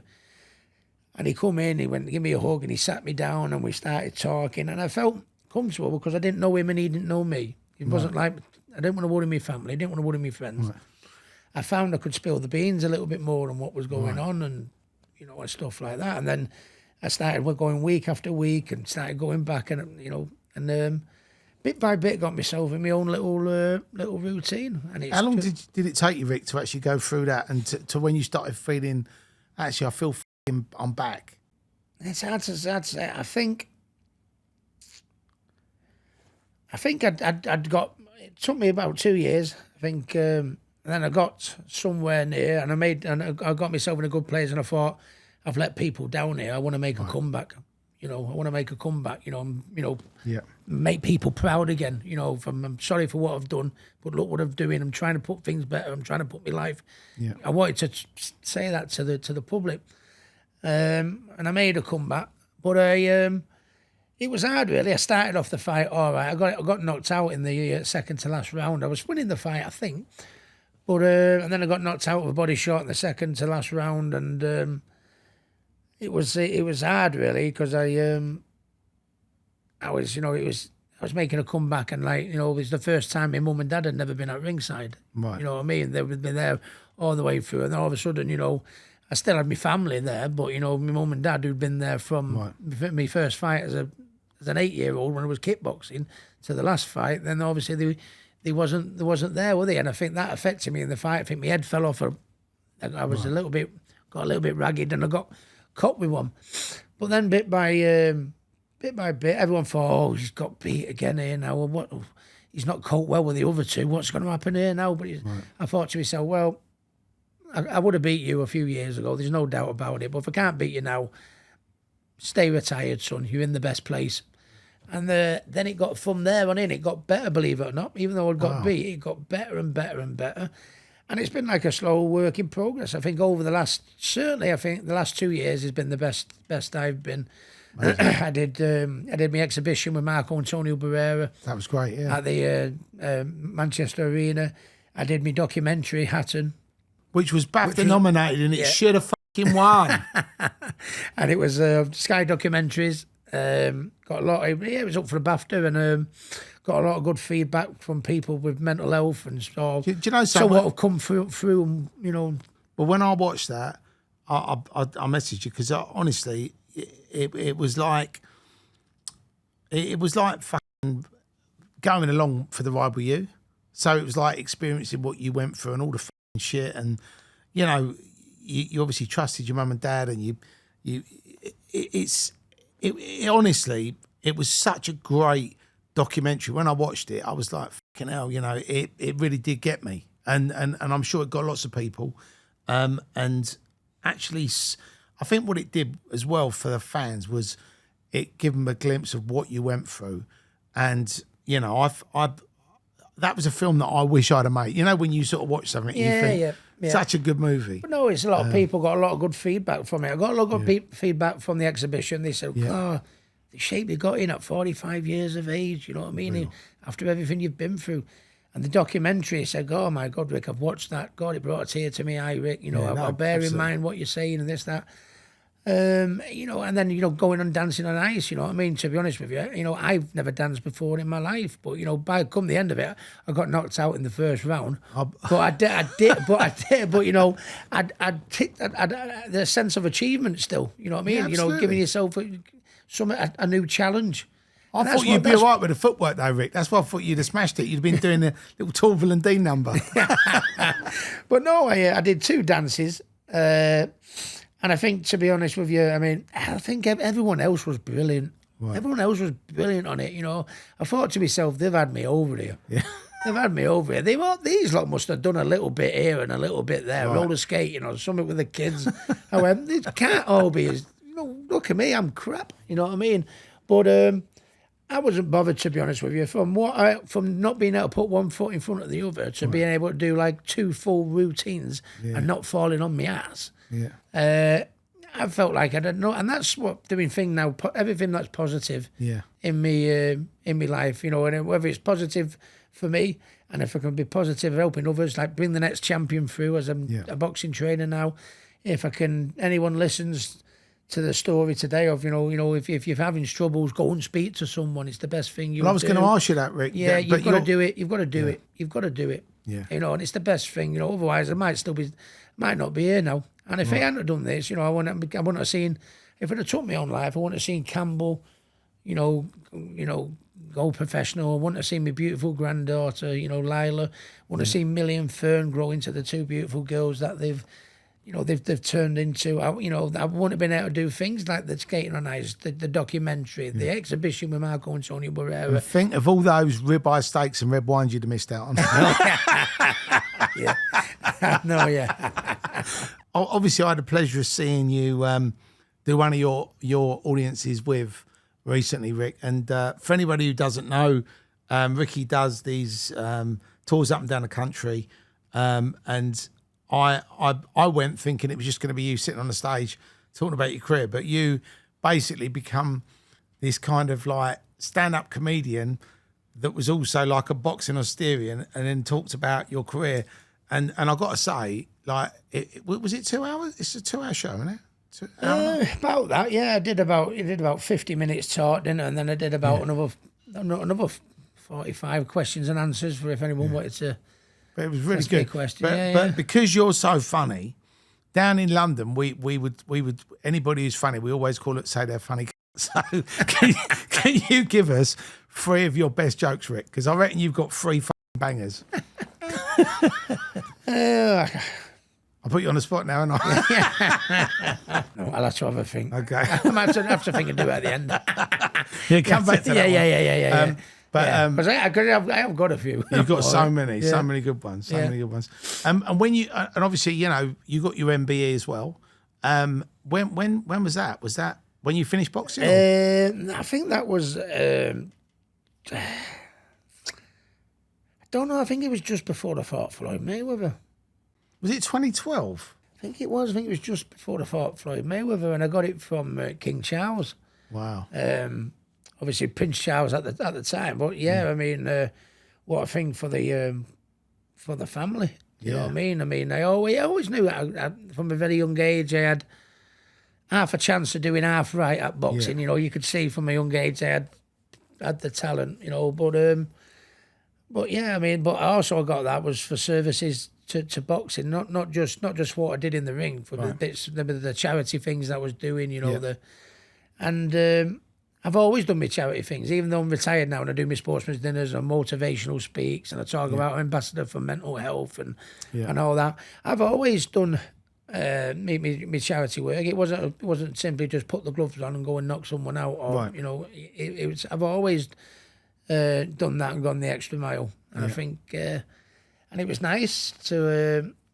I mean, you know, God, Buckingham Palace, you know, to get an MBE. You know, when I'm first lacing the gloves up on the Council Estate boxing gym, you know what I mean? You'd think, you know, MBE, you know, being given off the King of England. Did you have a little selfie with him? Were you like that? It was, you know, stuff, you know, fairy tale stuff. What was he a boxing fan or?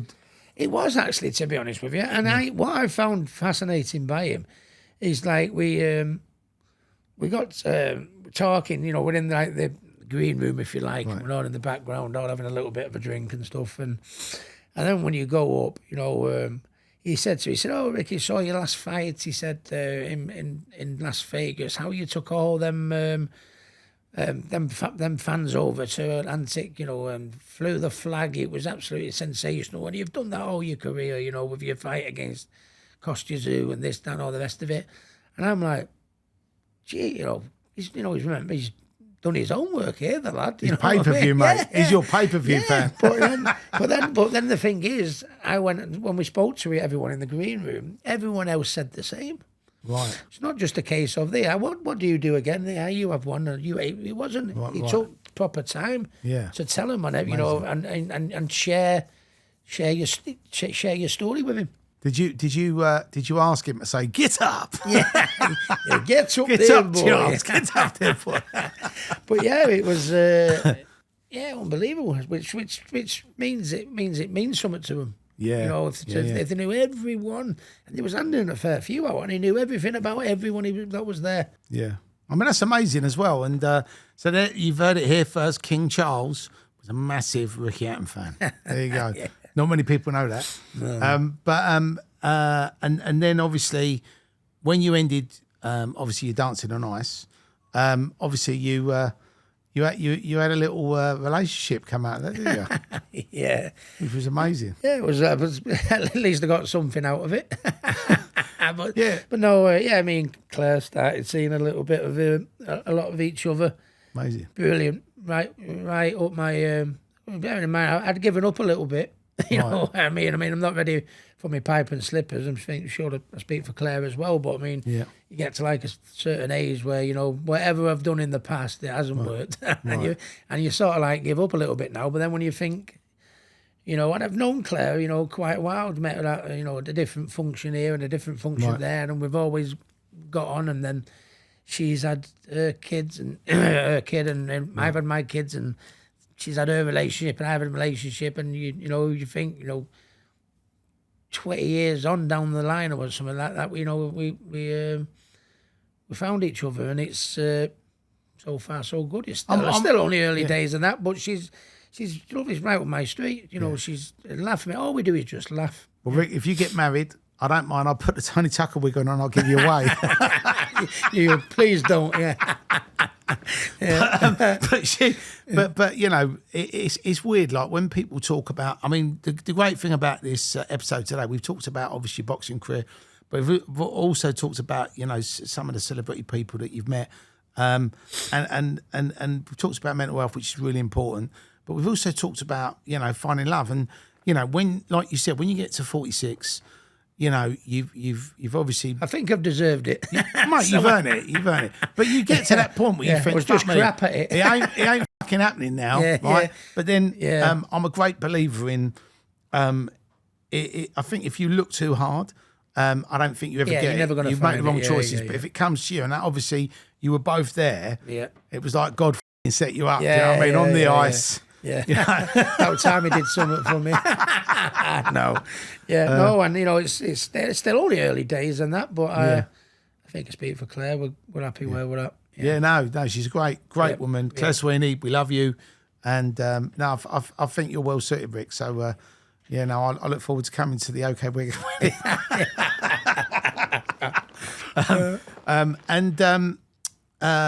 There's one thing that I want to ask you to do. Can you do me one of your favourite quotes from Rise of the Foot Soldier? Because all of your fans will love Rise of the Foot Soldiers. Well, what was he when he? Well, I think the thing is when Pat Tate goes, he's in Marbella, and he. Pat Tate, I think it was Pat Tate was in Marbella one year, and he comes in the room. He went, "What you doing? What you doing?" I tell you what, I'm fucking doing. The Queen's Head. 1 prostitute, 2 prostitutes, 3 prostitutes, fucking 4 prostitutes, 5 prostitutes. He went, Pat, I can't do 5 prostitutes. He went, not talking about you, talking about fucking me, you can't. Honestly, it's so funny. I mean, I mean, to be honest with you, I mean, from what, I watched The Rise of the Foot Soldiers and the documentaries, and I found it so fascinating how, all the conspiracy theories of what actually went on and like that. It really isn't like that. And I mean, and like from what I've heard of Pat Tate back in the day, and Craig Fairbrass praised him off to a T because apparently he was a giant, wasn't he? Yeah. Do you know what I mean? And, I'm watching it sometimes, and that Craig Fairbrass was scaring me, to be honest with you. But you know what's mad about that? So that happened 3 decades ago. Is that what it is? 3 decades ago. Unbelievable. They still don't know who fucking done it. Yeah, I know, yeah. There's still another 20 films, 20 books. Yeah. They can just keep making them. Just like, just the obviously the Rise of the Foot Soldiers and the documentaries on it and all, it's fascinating. And I said, a bit till when we're well and gone, they'll still be talking about it. I still don't think they'll fucking know. But it's funny. It's like, if you look at crime in this country and you look at the most 2 famous groups of criminals, right? And you spoke to anybody, it's the Crays and the Essex Boys. It's just mad. Yeah. It's just sort of like, so we're still now. Someone's always got a story, haven't they? It's got to be. Yeah. Somebody, my dad's cat was in Pat's house. But you played Tony Tucker, didn't you? Obviously, I had to put a wig on, Rick, and a muscle suit. And it's because I remember he watched Nigel to the ring, didn't he? Yeah. He was talking about Nigel. Nigel was me. It's inspiration. Loved the. What I found mad about the Rise of the Foot Soldier franchise, the ones for me, the Origins one with Vinny, the Marbella one, and the first one. I think those 3 are the ones that the fans say they're their favourite 3. But what I love about it is they've gone all around the world, but also throughout the country. Like if you go to Scotland, if you go to Wales, if you go to Manchester, if you go to Leeds, if you go anywhere, there's like pockets of fans, and they all love boxing as well. Yeah. So it's like there's a bit of obviously Nigel walking to the ring. There's a little bit of boxing with it. There's a little bit of night clubbing, a little bit of getting pissed, a little bit of partying. So what was fun? A little bit of scrapping. You know what I mean? If you're a man's man or you're a lad's lad, it's it's a lads the football hooligans side of things, and it's and that's what it was. Someone told me a funny story, Rick, and it killed me. They said that when Nigel Benn and Chris Eubank were going to do I don't know if it was a comeback, a rematch or a exhibition fight. They were talking, weren't they? Yeah. And then they was out talking about it. It's actually really funny because they was at one of these press things, or they was at one of these things with some fans, and one of the fans went up to Nigel and went, he said, that guy who played you in Rise of the Foot Soldier, he was this, he was that, blah, blah, blah. He was nothing like you. He was sort of Connor, yeah. and apparently Nigel was quite cool about it. He was like, oh, right, okay. But you thought, you'd have been like, mate, fucking, he would knock you the out. Yeah. You're not Craig Ralph out in here with the uppercut. I mean, that Some was mate funny. you were just laughing your tits off. Honestly, but that's what I'd be like in real life. You know what I mean? It's sort of like, calling him out, Yeah. I fucking do you. Yeah. And a lot of that stuff was in the old Repton club, right? Yeah, funny. I boxed a couple of lads from Repton back in the day. God, they had some champions out. Yeah. Out there over the I think years. that's one of the. I think Repton and Finchley and. I mean, we talked earlier about Peacock. That's another big gym. Peacock's a really good one. Yeah. We was talking earlier, and we was talking about if there is an AJ and Fury fight after the Usyk rematch. Who do you reckon's going to win? It's hard to say. Maybe, obviously, I think AJ might be the favourite. Really? On paper, with the performance that he did against Ngannou. Right. And when you think, I still think Tyson. I think Tyson might have, because Usyk is a masterful boxer. Right. The only person that I think is going to beat Tyson because he's so talented in all areas, southpaw, orthodox, up close, at a distance, switching, you know what I mean? So good defensively. You've got to have a boxing brain in order to beat him. And to be honest with you, I thought that's why Usyk might have just pipped him because he's he's like a clever boxer. I'm not saying AJ's not a clever boxer because, you don't get Olympic gold medals for nothing, do you? And two times heavyweight champion. But I don't know. I think, because AJ will be stood in front of Tyson a little bit more. I think that gives Tyson a little bit more chance against AJ than he probably would have had against Usyk. Yeah. But AJ's now is on the, top of the world, on the crest of a wave, and you know what I mean? He's performing good his last few fights, which I was made up to see AJ come back because we want to see the one and Tyson fight. AJ and Tyson will both want it. And I saw his fight against Usyk, and I was in Tenerife and I was in a bar with my mate and he was having like a bit of a mini breakdown, wasn't he, when he chucked the belt into the crowd, didn't he? And he looked like he was going to crack everyone, and then he got the mic and he had this big long rant, and I was in the bath, sort of like saying to myself, "Oh, somebody get the mic off him! Someone put their arm around him and get him in the changing rooms." Right. And he's losing it there. You know what I mean? And to see him go from that AJ to the last AJ we saw, with that performance against Ngannou, fair play to you. You know what I mean? We all have bad times, don't we? You know what I mean? Yeah. And it's about a champion. How you come through it, inside the ring and outside the ring. You know what I mean? And when somebody asked me about AJ when he lost against Usyk twice, and they said, "Oh, what's next? What do you think he'd do next?" And I said, "Well, I don't think he'd beat Wilder, and I don't think he'd beat Fury. So, who's he going to fight? Just fight people that aren't. He's got to either fight them or stop. But like you said, it's good that he's come back. And somebody said something the other day, and they said, look, for Usyk to do that to Fury, regardless of whether it was close or whether Fury might have won it or whether Usyk won it by 1 point or whatever, it was still just shows you how good he was. Yeah. Do you know what I mean? Because nobody's ever done that to Fury. And I hope we can we get it. I know what Turkish sheikhs doing, in Saudi Arabia, making all these big fights and getting promoters like Frank and Eddie to work together and everything like that. It can only be good for boxing. Yeah. And I think if Tyson's going to, I don't know, I'd like to see Tyson will want to come back on a win. He's got that rematch clause and that. I'd like to see me mate not too much long in the game, to be honest with you. Right. I've seen him, we've all seen him have them wars with Wilder. We all saw, where he come from all them years ago. God, I thought mine was a struggle. He come from 23 stone, didn't he? Right down and got himself fit. What does that do to your body physically and mentally? Do you know what I mean? It's, for what he's done and that, and he can't go on forever. None of us can, and he's had a great career. And I'd love to see him with Paris and the kids put his feet up and enjoy everything he's got now. But I mean, if he does choose to go at it, and stay at it, and if the AJ fight does come off, it would be a shame to lose that fight. Right. You know what I mean? We've been talking about it for 10 years, Terry, haven't we? Yeah.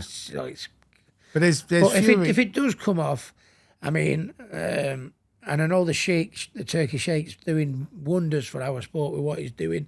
I think it would need to be in the UK though. Yeah, but that's it. So, biggest fight in British boxing history. It's got to be in. So Fury beats Usyk on the rematch. He then fights Joshua.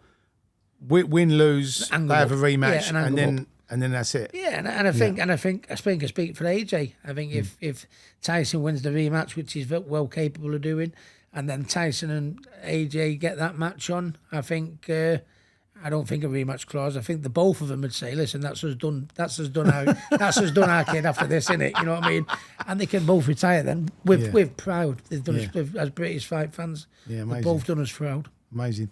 And if you had any advice, Ricky, to pass on to people watching or listening to this podcast, what is the golden nugget? You must have had a golden nugget of advice from somebody in your life where you thought, me, that is something that I want to tell my kid, my fucking grandkids. Well, I just think it's self-belief, you know, not having anybody, you know. I had all my career sort of like, you know, where I had so much love from people in the sense that Ricky's a good lad, he's an exciting fighter, he's a body puncher, oh, what a great style, he sells tickets, the atmosphere is great, the ring walk's great, you know, but, you know, his defence not good, you know, he's... minute you fight somebody of that elite level, you know, he's gonna be found wanting, you know, and he's too fat. He puts too much weight on him between fights, and I used them type of people as my fuel. And I think you know, in order to, you know, I'll show you, you know what I mean. And I got to the elite level in obviously beating Kostya Tszyu and winning 4 world titles in 2 different weights. Granted, I fell short against Floyd and Manny Pacquiao, but you know. Arguably, they're going to go down as 2 of the greatest of all time. Maybe, you know, in a lot of people's eyes, they'd probably say, yeah. I just think, you know, listen, self-belief in yourself. The minute somebody tells you, you know, you can't do anything and you believe them, give up. Right. Yeah. I love that when you come in and you had the fat suit on, Ricky Hatton. Well, I always got on well with the sports press. You know what I mean? And they all written Ricky Hatton, you know, big picture of me. In the paper, Ricky after the Floyd Mayweather fight, Ricky Hatton, he'll never come back. He'll never be the same again. He's absolutely finished. And I used to think, you know, you cheeky bastards. You know what I mean? Right. I used to think, you know, ouch.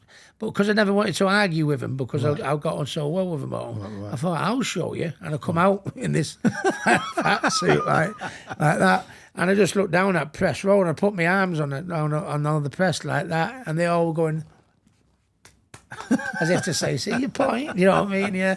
And that's I never fell out with anyone. I never slagged off an opponent. I never, you know, and I even, you know, even though they pissed me off massively, the press, what they put Ricky Hatton in, I still haven't got a fallout in me with him. I'll tell you what, you're the only person I know in the world, especially on world championship pound for pound boxing level, that would actually fat shame themselves. Yeah, I know. Yeah. But when people try and go, "Hey, Ricky, you fat little shit," and all of it like that, you know what I mean? And you know, they think they're offending me or winding me up. I know, and I named it myself. You know what I mean? You're not winding me up. You're not getting under my skin. I named it myself. Yeah. But people do look. They look for things to try and press the buttons. Like a couple of people. Go call me baldy, yeah, and I'm like, well, I shaved all my hair off because I was losing it at the front and I didn't want to have a ponytail. but I really don't care. And do you know something? Waking up in the morning and having to put products on your hair, fucking combing it, fucking about. Yeah. I just wash and go now. Yeah. It's great. No, I think once you get, I don't know, once you get to a certain age, you just, you know. Yeah. You don't care, do you? Don't care, care. You know what I mean? Of everything that I've been through and I've been worried about and everything I've gone through. I'm not, you know, they call you fat or they call you bald or whatever. Who cares? You know what I mean? Yeah. And out of all the, if you was to be put on the spot, Rick, and someone said to you, name me 5 top boxers of all time, who would you go for?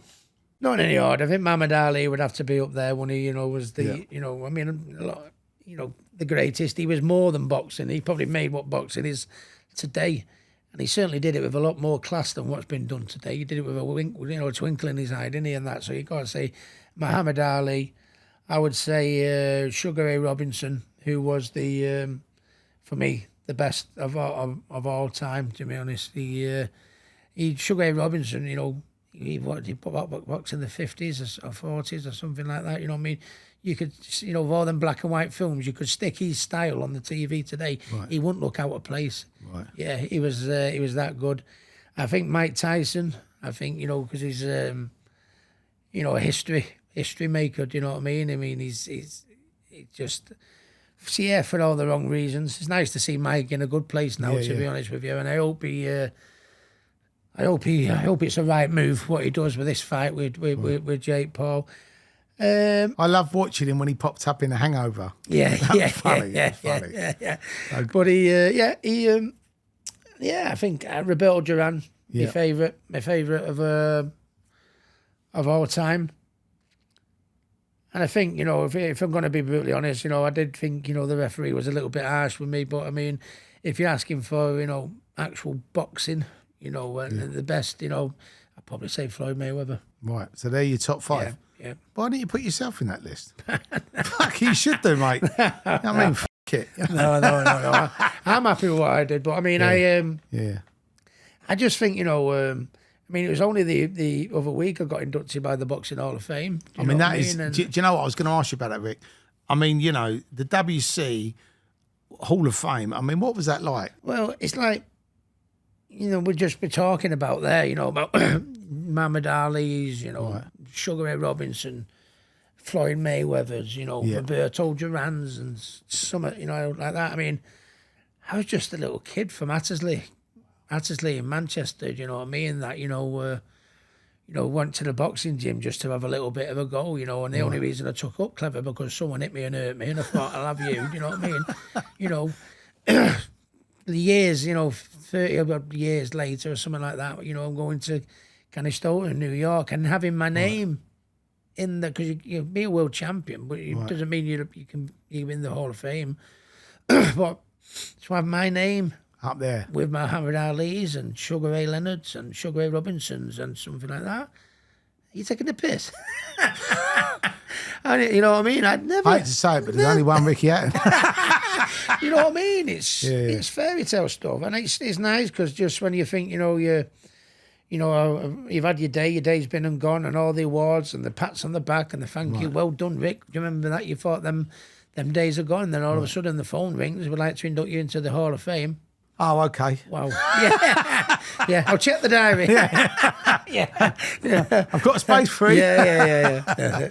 That's amazing. So what's for the future for you, Rick? Have you got anything that you still want to achieve? Or I just think doing anything positive that can help people. I like to, I train boxers now, and I've been training them for quite a few years, and I've trained a few champions, trained a world champion and a couple of European champions, and it's meant sort of a lot. I've had my day, but when they come up to me and go, "Oh, Ricky, I've just paid my house, my mortgage off. Oh, thanks for that." Or, "Ricky, I've just bought a new car. Oh, thanks for everything." It's just like, I remember what I feel when I paid my mortgage off, and I remember what I feel when I got my first car and everything like that. So it's, it's giving a little bit back, to the sport that has been so good to me. And if I can make someone come through to be as proud make the country as proud as I've done, then I think that's what it's all about for me. And I think if there's any people out there that are in the same boat I was in a few years ago, when I mean rock bottom, absolute rock bottom, if they take a little bit of inspiration from the bad days don't last forever, you can come through it. You know what I mean? And like no one's, we're going to spoke of how bad it is, and we spoke about how good it is now. And that can be you. Yeah. If you just go and speak to someone, and I think that's it. And trying to be the best dad, the best granddad I can be, and I think just the best person I can be. And if I can help anyone along the way, whether it be with mental health or through the boxing, or I'm just happy. I never thought I'd be as happy as I am now. I mean, I'd love to be able to go to Vegas again and lift the belt up and box at Man City Stadium. And there's only one Ricky out, but that's never going to happen again. But if I am honest, this last few years is the happiest Ricky's been. Amazing. And a lot of people may remember this or they may not, but you was also a WWE star, weren't you? For one night, was it for one night only? One night, yeah, I was the general manager when it was in Sheffield, wasn't it? And I had to pick who the general manager, you pick who the fighting, aren't you, and that, and it was, and Campbell was only 9 at the time, and he was right into the WWE at the time, and he went, and he's at ringside there, and I got in the ring, there, and the Big Show gets in the ring, and he stood over me, and he's like that. Yeah, and you little man, who do you think you are? There's only one Ricky Hatton. I'll show you. There's only one. And I looked out the corner of my eye, and Campbell's only 9. I could see him going. I felt like it's all right. It's okay. It's not real. It's all right. But no, it was. Is the WWE not real? But then they turned around and said, I'll make a match. I tell you what, the boxer against the wrestler. You know what I mean? And me, Ricky Hatton versus Chavo Guerrero, I think he was called. And I knocked him out. So, yeah, it was real. Right, okay. But, yeah. Do you know something? I just had visions of you turning up in Lycra and one of them, masks on, because they do that, don't they? They dress up and they... I remember taking my boy, Alfie, you met to... It's quality, the entertainment value for me. I mean, to be honest with you, I would, how can you not be a fan of it? To be honest, the way how it's organised and the way they set it up, and to take me little lad who was into it that time, his face was smile. Well, not when Big Show got him, but his face, his smile was from there to there. Yeah. And then when you went over and you said, son, that's what happens when people me about. Yeah. So get your own work. Get your own work done. Get your own work done. Don't, you won't like me when I'm angry. Yeah. And you are also a patron of a charity as well, aren't you, Rick? Yeah, I'm patron of CALM, and it's a campaign against living miserably. Right.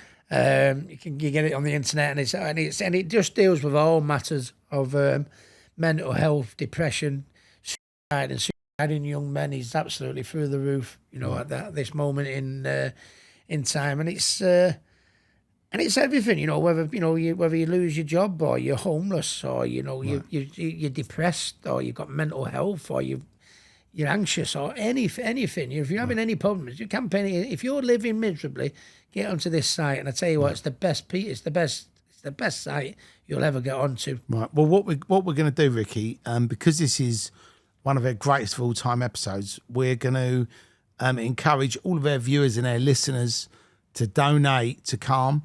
So we're going to get a link from you to put underneath the episode. And if you could donate to help others, that would be amazing. And as I said, Ricky's a patron of the charity. So again, Ricky's been through it and come out the other side. Some people haven't been as lucky. So I think, it's good to support charities like this that you're a patron of. So hopefully this episode will generate a lot of money for them. Yeah, it's getting worse, to be honest with you. So every little helps, to be honest with you. And do you think that's because of Rishi Sunak? Or do you think what? Rishi Sunak and Sadiq Khan? Because this country is f***ed up at the moment, isn't it? I mean, when you actually look at all the things that are going on in this country, it does feel to me like I was talking to somebody earlier and they were saying about how patriotic they felt and they loved it was Great Britain, but it seems like I don't know what it is. It's like it's like we've been pushed on this we had the COVID, didn't we? We had the lockdown and all that shit. That was the start of it, wasn't it? Yeah, and it was, it was. We're all locked in our houses and we're thinking, what's going to happen here? You know what I mean? And that was hard for me, living on my own at the time. You know what I mean? Yeah. That was tough, but I got myself in such a good place. Well, I used it as a positive, and I went in training and I lost loads of weight. You know what I mean? And it was shortly after that I got the phone call saying, "Listen, everyone's depressed, mental health through the roof." You know what I mean? Yeah. We've had COVID. People, I'd lost family through the COVID. You know what I mean? It was shocking. They said, "How would you like to get everyone positive again? One last dance, at the Manchester Arena, you and Marco and Tony Barrera." I went, "Oh, absolutely."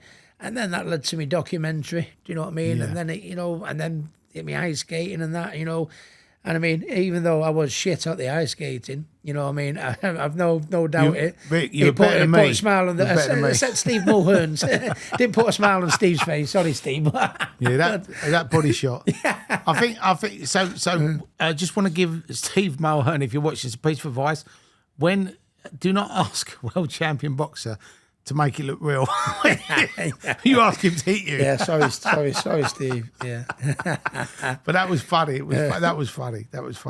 But I definitely think that was it was. I normally watch that and dancing with the stuff. You know, they have the dancing ballroom dancing program, Strictly Come Dancing. Yeah. My daughter likes watching it, so it's the ice skating all the. So I have to watch it. But I've never really watched it, to be honest with you. I mean, they asked me at first, did I want to go in the jungle? And I said, yeah, okay. And then they phoned me up the next day. Sorry, Ricky, we jumped the gun. The contestants are already picked, but there's a space come up on the ice skating. Do you want to go on that? So I went, yeah, all right, no problem. Anyway, I'm on the way home. I'm on the train on the way home from Houston to Manchester. And I think, just have a quick gander on the YouTube, and the dancing on ice. And anyway, it come up and it had Bez on, you know what I mean, with his helmet on like that, and someone going flat on their face, someone going on their ass. And I said to, Paul, my manager, I think I've jumped the gun here a little bit. Hang on a minute. It's not for me, this. And can I back out, Paul? Yeah, no.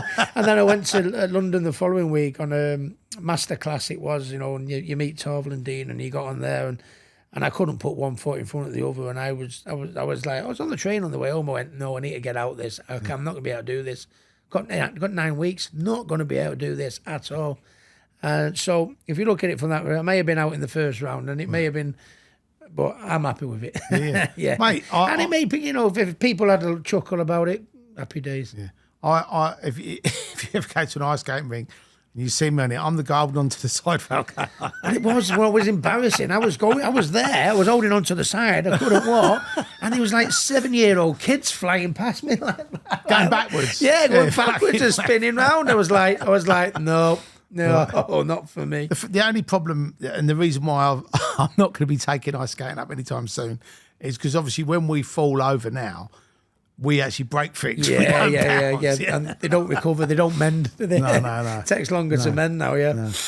So, Ricky, obviously we've talked about your top 5 boxers. Have you got a top 5 films? Top 5 films. Again, not in any order because it's hard to... I'm a big fan of comedies, do you know what I mean, obviously, but I think Scarface. Scarface is brilliant. Yeah, classic, you know what I mean. For at the time, for it to be as violent as it was, back, at the time, God, but I mean, what a film. Say hello to my little friend. Yeah. And another one with Al Pacino, Heat. That's fucking brilliant. Yeah, Heat was quality, wasn't it? Al Pacino, Robert De Niro, two of my favourite actors. No, apart from you. I love you, Ricky. Say all the right things. Yeah. Robert De Niro and Al Pacino. That was brilliant. Casino. Casino was blinding. Yeah, Casino was was another one. About Goodfellas. Goodfellas, yeah. That was good shout, Goodfellas. Point Break. Yeah. It was also good one with the bank robbers, wasn't it? Yeah. That was really good with the president masks. Yeah. I think that's 5, isn't it? Yeah, that's 5. That's 5, I think. wow. Yeah. So Point Break, Goodfellas, Heat, Casino, and Scarface. Scarface is brilliant. Yeah. I'll tell you what, one of my favourite Pacino movies, Carlito's Way. Yeah. So good. Yeah. And he was sad at the end, and when he got him at the end, and he thought he just fucking got out of it, just got away, Auntie. Remember me, Billy Blanco for the Bronx? Yeah. No, listen to me, Billy Blanco from the Bronx. You die like that. He was good. Yeah. Actually, that's and it was him in the end. That got it, wasn't it? That little shit, eh? Yeah, little fucker. You never see that coming, could you? Yeah. I love that bit in the when he does the snooker thing in the. Do you remember when he when he does the trick? Yeah. That's really good. He goes, watch him. He's really good. He's doing the trick. Now that was good. I think that Scarface, that was the first gangster film I saw. Someone said to me, have you watched Scarface? And I said, no. And I mean, it was just, there was so many fucking... brutal, wasn't it? You know, when he got the chainsaw in the shower, when he done him there, you know what I mean? It just yeah, you're thinking, whoa, yeah. I like it when he's in that restaurant and he goes, say hello to the bad guy. Yeah. I always tell the truth, even when I lie. I've only got two things in this life, Chico. Yeah, my balls. And my word. And my word. And I don't break it for no one. Yeah. Honestly, that was fucking, that film. I mean, and I don't know, it's just, it's one of them films that I thought The Godfather 2 was actually better than the first one. I thought they were both amazing movies, but I loved that with De Niro when he played, and you know, how do you imagine as an actor getting that phone call saying, basically you're going to pretend to be Marlon Brando when he was younger? Yeah, no problem, I'll fucking do that. No. Who are the most famous people you've met outside of the people you've already met when you was I mean, I'm sure when you was in Vegas and headlining all around the world, there must have been some huge stars. I met Muhammad Ali when Muhammad Ali came to England, and he went on a tour around the country, and he come to Manchester, and they did a sportsman's dinner at Old Trafford, and they said, Ricky, would you be able to come and do your stand-up, do your talk? And I went, yeah, absolutely. And they went, how much do you want? I went, what do you mean, how much do I want? What, to speak in front of Muhammad Ali? I went, absolutely nothing, no. And it was about 12 years ago, and I'd only just opened my gym, Hatton Open Fitness, where I train my boxers in Hyde. And he went, I believe you've just opened the gym. I went, yeah, about 4 months ago. They said, have you had an opening yet? Well, you had the ribbon cut. I went, I haven't, funny enough. They went, would you like Mohammed to come down and cut the ribbon? I went, what? He don't come to England. That's never mind Manchester, never mind Hyde. I hope you told everybody, listen, we're opening the gym, Mohammed's coming in. Yeah. Muhammad Ali's just one of my old mates. Yeah. And he come and he cut the ribbon, and he was in a bad way, to be honest with you. He was shaking a little bit, and he got out, they put him in a wheelchair, got the wheelchair out for him, and he threw the wheelchair on the floor. He went, don't push me into Ricky Hatton's gym. And he walked in on his Amazing. own way. Amazing. I thought, absolutely incredible. What was he like? Did you get a chance to have a talk to him? I mean, I got to talk to him. Very little words. Right. You know, he was funny with his mannerisms, and he was going, ooh, you know, and then he'd go, and he'd tap me on the ribs. He'd go, body, you know, as I say, like, body. I went, what's your name? He went, oh, he knows you're, and his missus, he knows you're a body puncher. You know, I went, oh, he knows me. You know what I mean? But that's mad. It's mad to think. It's like, you know, just end of the rainbow fairy tale stuff. You know what I mean? Tom Jones singing me national anthem. You know, and wow, just you know, like Nolan Liam carrying me belts. When you say national anthem, was it Blue Moon he was singing? No, God that save was the your Queen. national anthem, wasn't it? Yeah, but I mean, I shouldn't fall out with Tom because he sung the national anthem for me twice, and those were the two I got fucking beaten. I wonder why he never sang for you after that. But I'll tell you, it's funny. Like I was at a Newcastle United and Crystal Palace game a few weeks back, and Ant and Dec were there, and was in the director's box, and they actually lost against Crystal Palace, and I see Dec, and I was chatting to him, and he said, "Oh, are you a big Crystal Palace supporter?" I said, "No, it's just my mate. You know, I was just invited down, blah blah blah." And he said, I don't think we're going to get invited anymore. And I said, why? And he said, because we've come to the last 2 games and we've lost. Right, yeah. I mean, Ant and Dec, good lads. Yeah, they're funny. They are funny. They haven't pranked you yet? No, they better not do it. I've seen some of them pranks they do on that Saturday night. Oh, they're so quality, aren't they? Oh, so funny. They are belters. Yeah. When he got Bradley Walsh, didn't they? Oh, my God. And he's, you know, they got him twice, didn't they, Bradley? But he'd never fall for it again, and he did. Did you see that one with James Corden? No. With David Beckham, with a statue. Oh, yeah. No, I did see that. When did see that. He's got a big 6-foot ass on him and a big chin like that. And David I met David several times, to be honest. When we did the 24/7, Right. I went to LA Galaxy because we had the press conference in Los Angeles, and he invited me to the box, and he'd been to a few of my fights and been to the changing rooms to watch me and everything like that. But yeah, he. I forgot what was talking about then. About the statue. Yeah, the statue, and he's so polite, right, that he didn't want to, I'd have said that's fucking terrible. Who the fuck's that? That's fucking terrible. That's not me. What the fuck, you know what I mean? But he was, I can't. Me kids and me missus and the kids are coming. I can't show them that. Why? Well, I think it'll scare them. You know what I mean? He couldn't have been any more polite, do you know what I mean? Well, I'd be going, that's not going up outside that stadium, get it down, Yeah. But do you think they fooled Beckham though? Do you think he actually really did think it was real? Yeah, I think he did. Wow. Yeah. Because there's got to be a point when something's so bad you go, come on, mate. You start looking around, don't you? Nobody had done it. His mate, who was the manager of LA Galaxy, was, and he was in on it, wasn't he? And he was what do you think about that? I think David, we've got you. Honestly, when you see this fucking artist, you're going to want one of these in your house. yeah. What do you think? I think he's fantastic. Who is it? Yeah. Is it me? Yeah. Okay. Did you meet Posh as well? Was she there? Yeah, she's lovely. Yeah. Did she tell you what she wanted, what she really, really wanted? For God's sake. Yeah. I know, so bad. Yeah, that's my joke. That's my joke, yeah. No, because it's just mad, like, growing up. I know I'm slightly older than you, Rick, but as you grew up through that period, the Spice Girls, David Beckham, Oasis, they're all, icons when of I that fought era. Floyd Mayweather and I got beat, if you remember, the Spice Girls made a comeback briefly, and they were performing at MGM Grand. What was it, Mandalay Bay? It was in Vegas anyway, and we went the day after, and David Beckham invited us into the box, and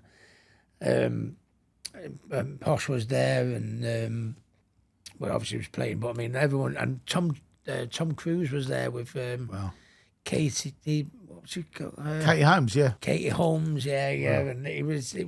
I mean, that's a fucking box, Rick. That's a proper box. Yeah, I know, yeah, it was brilliant, and yeah. Sarah Ferguson, she was brilliant. Hilarious, yeah, she was lovely. And just, I feel blessed. Blessed. Don't get me wrong, I've worked hard for everything I got, but I do feel blessed. I spend a lot of time, just did that happen? Oh yeah, do you remember that? Oh yeah, That's the good thing about having a camera phone now, right? You can take pictures of it. And it did happen. Yeah, really no one believes me. That's why I have to get a picture now so they believe me. But no, it's mad, and I think boxing is definitely one of those things that even if you're not really into it, people still appreciate admire it. And I always think when you go to Vegas, all the stars, whether it be basketball or film stars or football stars or whatever, they all go to the big fights, don't they? And Jack Nicholson was always a big boxing fan, and I always think. A lot of people probably think, if I wanted to do a bit of tennis, I could probably do a little bit of a go, or have a game of cricket, or play football, or do a bit of acting, or do a bit of this. But a lot of people say, could you get me in there one-on-one with someone and have a fight? I really fancy doing it. Probably go, it won't hurt, will it? Yeah, I mean that's one of the things I think. I think that's what it is. I think it's just the respect for. It's a little bit gladiator. It's less gladiator sport, isn't it? Really. I mean, you get in a ring, and that was the thing. I remember the first time I sparred. When I got in the ring, you think, no, I'm actually going to get smacked in the mouth here. I'm going to have to fucking do something back. I can't just stand and get bashed up. But it is. I think the first time you do it. And I never used to start getting punched on the nose. I didn't mind getting punched on the chin, but not the nose. I didn't like that. But it was. I'm a massive advocate for boxing. I think I hear about these people setting up these boxing clubs, and they're not for profit, and they're just to get the kids off the streets, and into the gym. And like you said earlier about channeling that aggression, I think it's a really good thing. So your gym. Well, back in the day, I mean. Do you remember, there used to be, certainly where I lived anyway, but there used to be a youth club on every corner. Yeah. Where there was kids, you could go in the youth club, you could go there, you can have a game of table tennis, you can have a game of basketball, you can have a game, whatever. Now, nothing. So That's the the more people we can get them into the boxing gym, so they're not hanging about, they're not getting into this mither, innit? You know what I mean? No wonder they're getting into, knife crime, gun crime, drugs and stuff like that. Nothing for them to do. Yeah, that is true. At least, youth clubs on the corner everywhere where, back in the day. I mean, I honestly don't know why they've stopped doing that. I mean, it's an obvious thing. And obviously there's still a few boxing clubs around. I mean, your boxing club, Ricky, is called Hatton's Gym. And it's in Hale?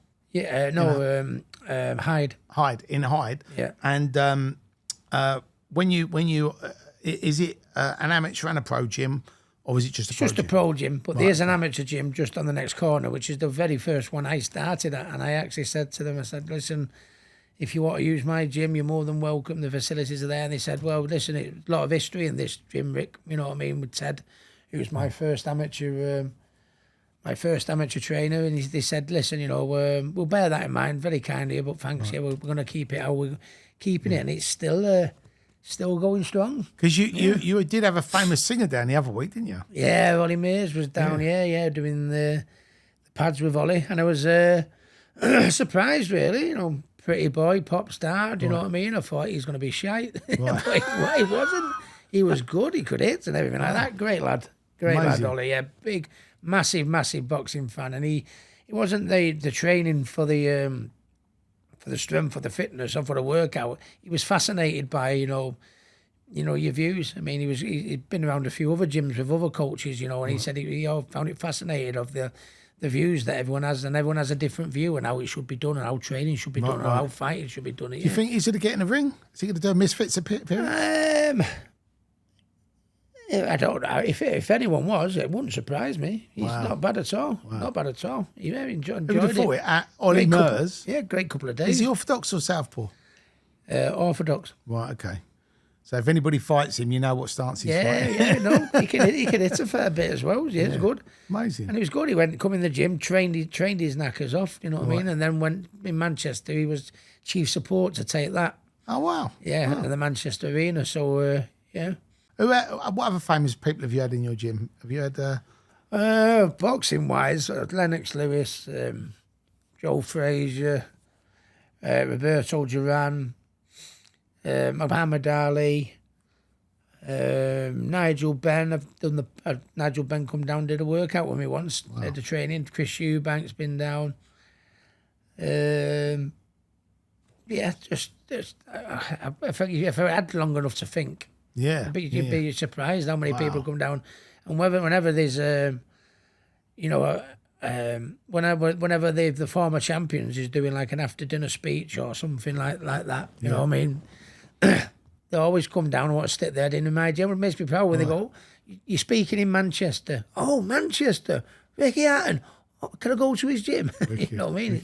It's nice. Well, that fella the other day, that, Hollywood movie star that I rang you up about, he wanted to pop down and, wanted to go out and blah, blah, blah. But he didn't end up going into Manchester, which is annoying. But people are absolutely fascinated with you. I think that documentary, because did that go around the world? Or was it just, I think so, yeah. Yeah, so I think even if people didn't know who you are, that documentary would have definitely reignited, the thing. No, I'll be honest with you, it's one of the best things I've done. Yeah. To be honest with you, because it's just where I'm at now in my life, want to do positive things.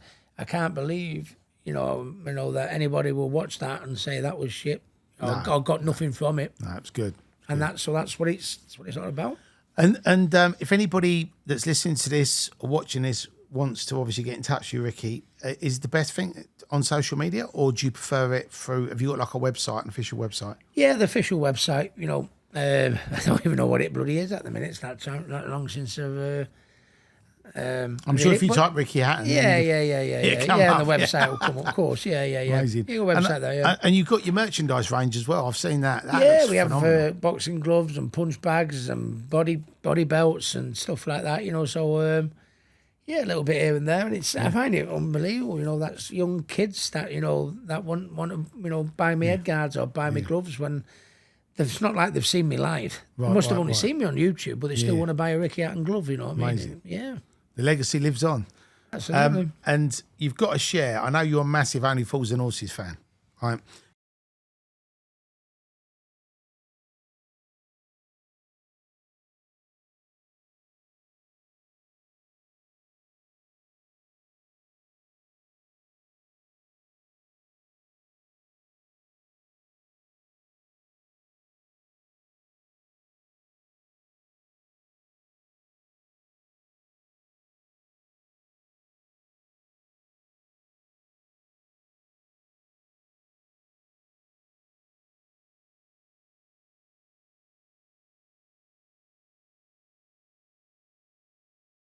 But I had so many laughs, you know, back in the day, you know, because I used to be able to drive it down, and you know the horn was, and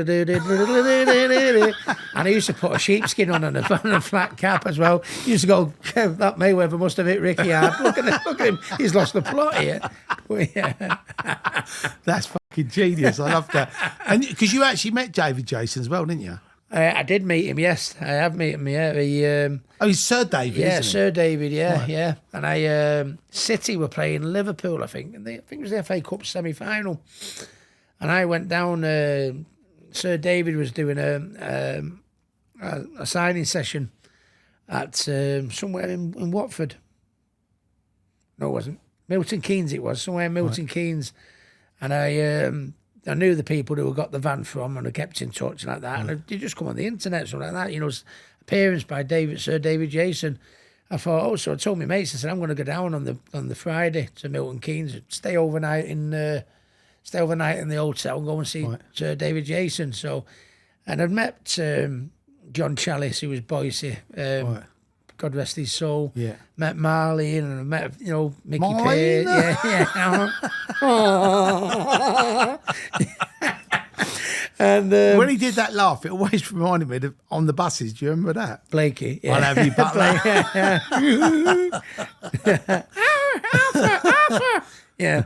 But and I went down on my own and went in. Then he was stood there and I'm queuing up, and there was a little bit of commotion because I was like, Ricky, what are you doing down here? Come to see Del Boy, yeah, come to see the man. You know what I mean? And he said to me, hey, don't start with me. I'll give you a trotter's trembler. He said, Trotter's trembler. But I always remembered him from the, you know, he's knocking on a bit now. You know, I always remember him from when he was a young, you know, I remember Rodney out on the pool, you know what I mean, in the early Only Fools and Horses and that. And to look at him now, you know, it's, I was so glad. Bucket list one for me. Yeah, you know, but I mean, he just, you forget how old that series is, Only Fools. So it was probably one of the best TV sitcoms. Oh, by a mile. And I was very fortunate to meet John Sullivan. Oh, right. Once, yeah. I had a little bit of a sit-down part on the green grass. Right. It kicked, someone got chinned in a pub, and then they pan over to me in the pub like that.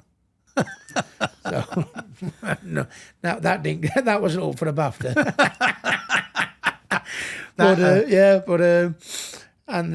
So I ended up meeting him, and he said, "Oh, how did you do so many series of Only Fools and Horses? That everyone was brilliant. Yeah, there How wasn't did one you bad do one. it?" And he just turned round and he said to me, you know, most of it is just I got it from being in the pub.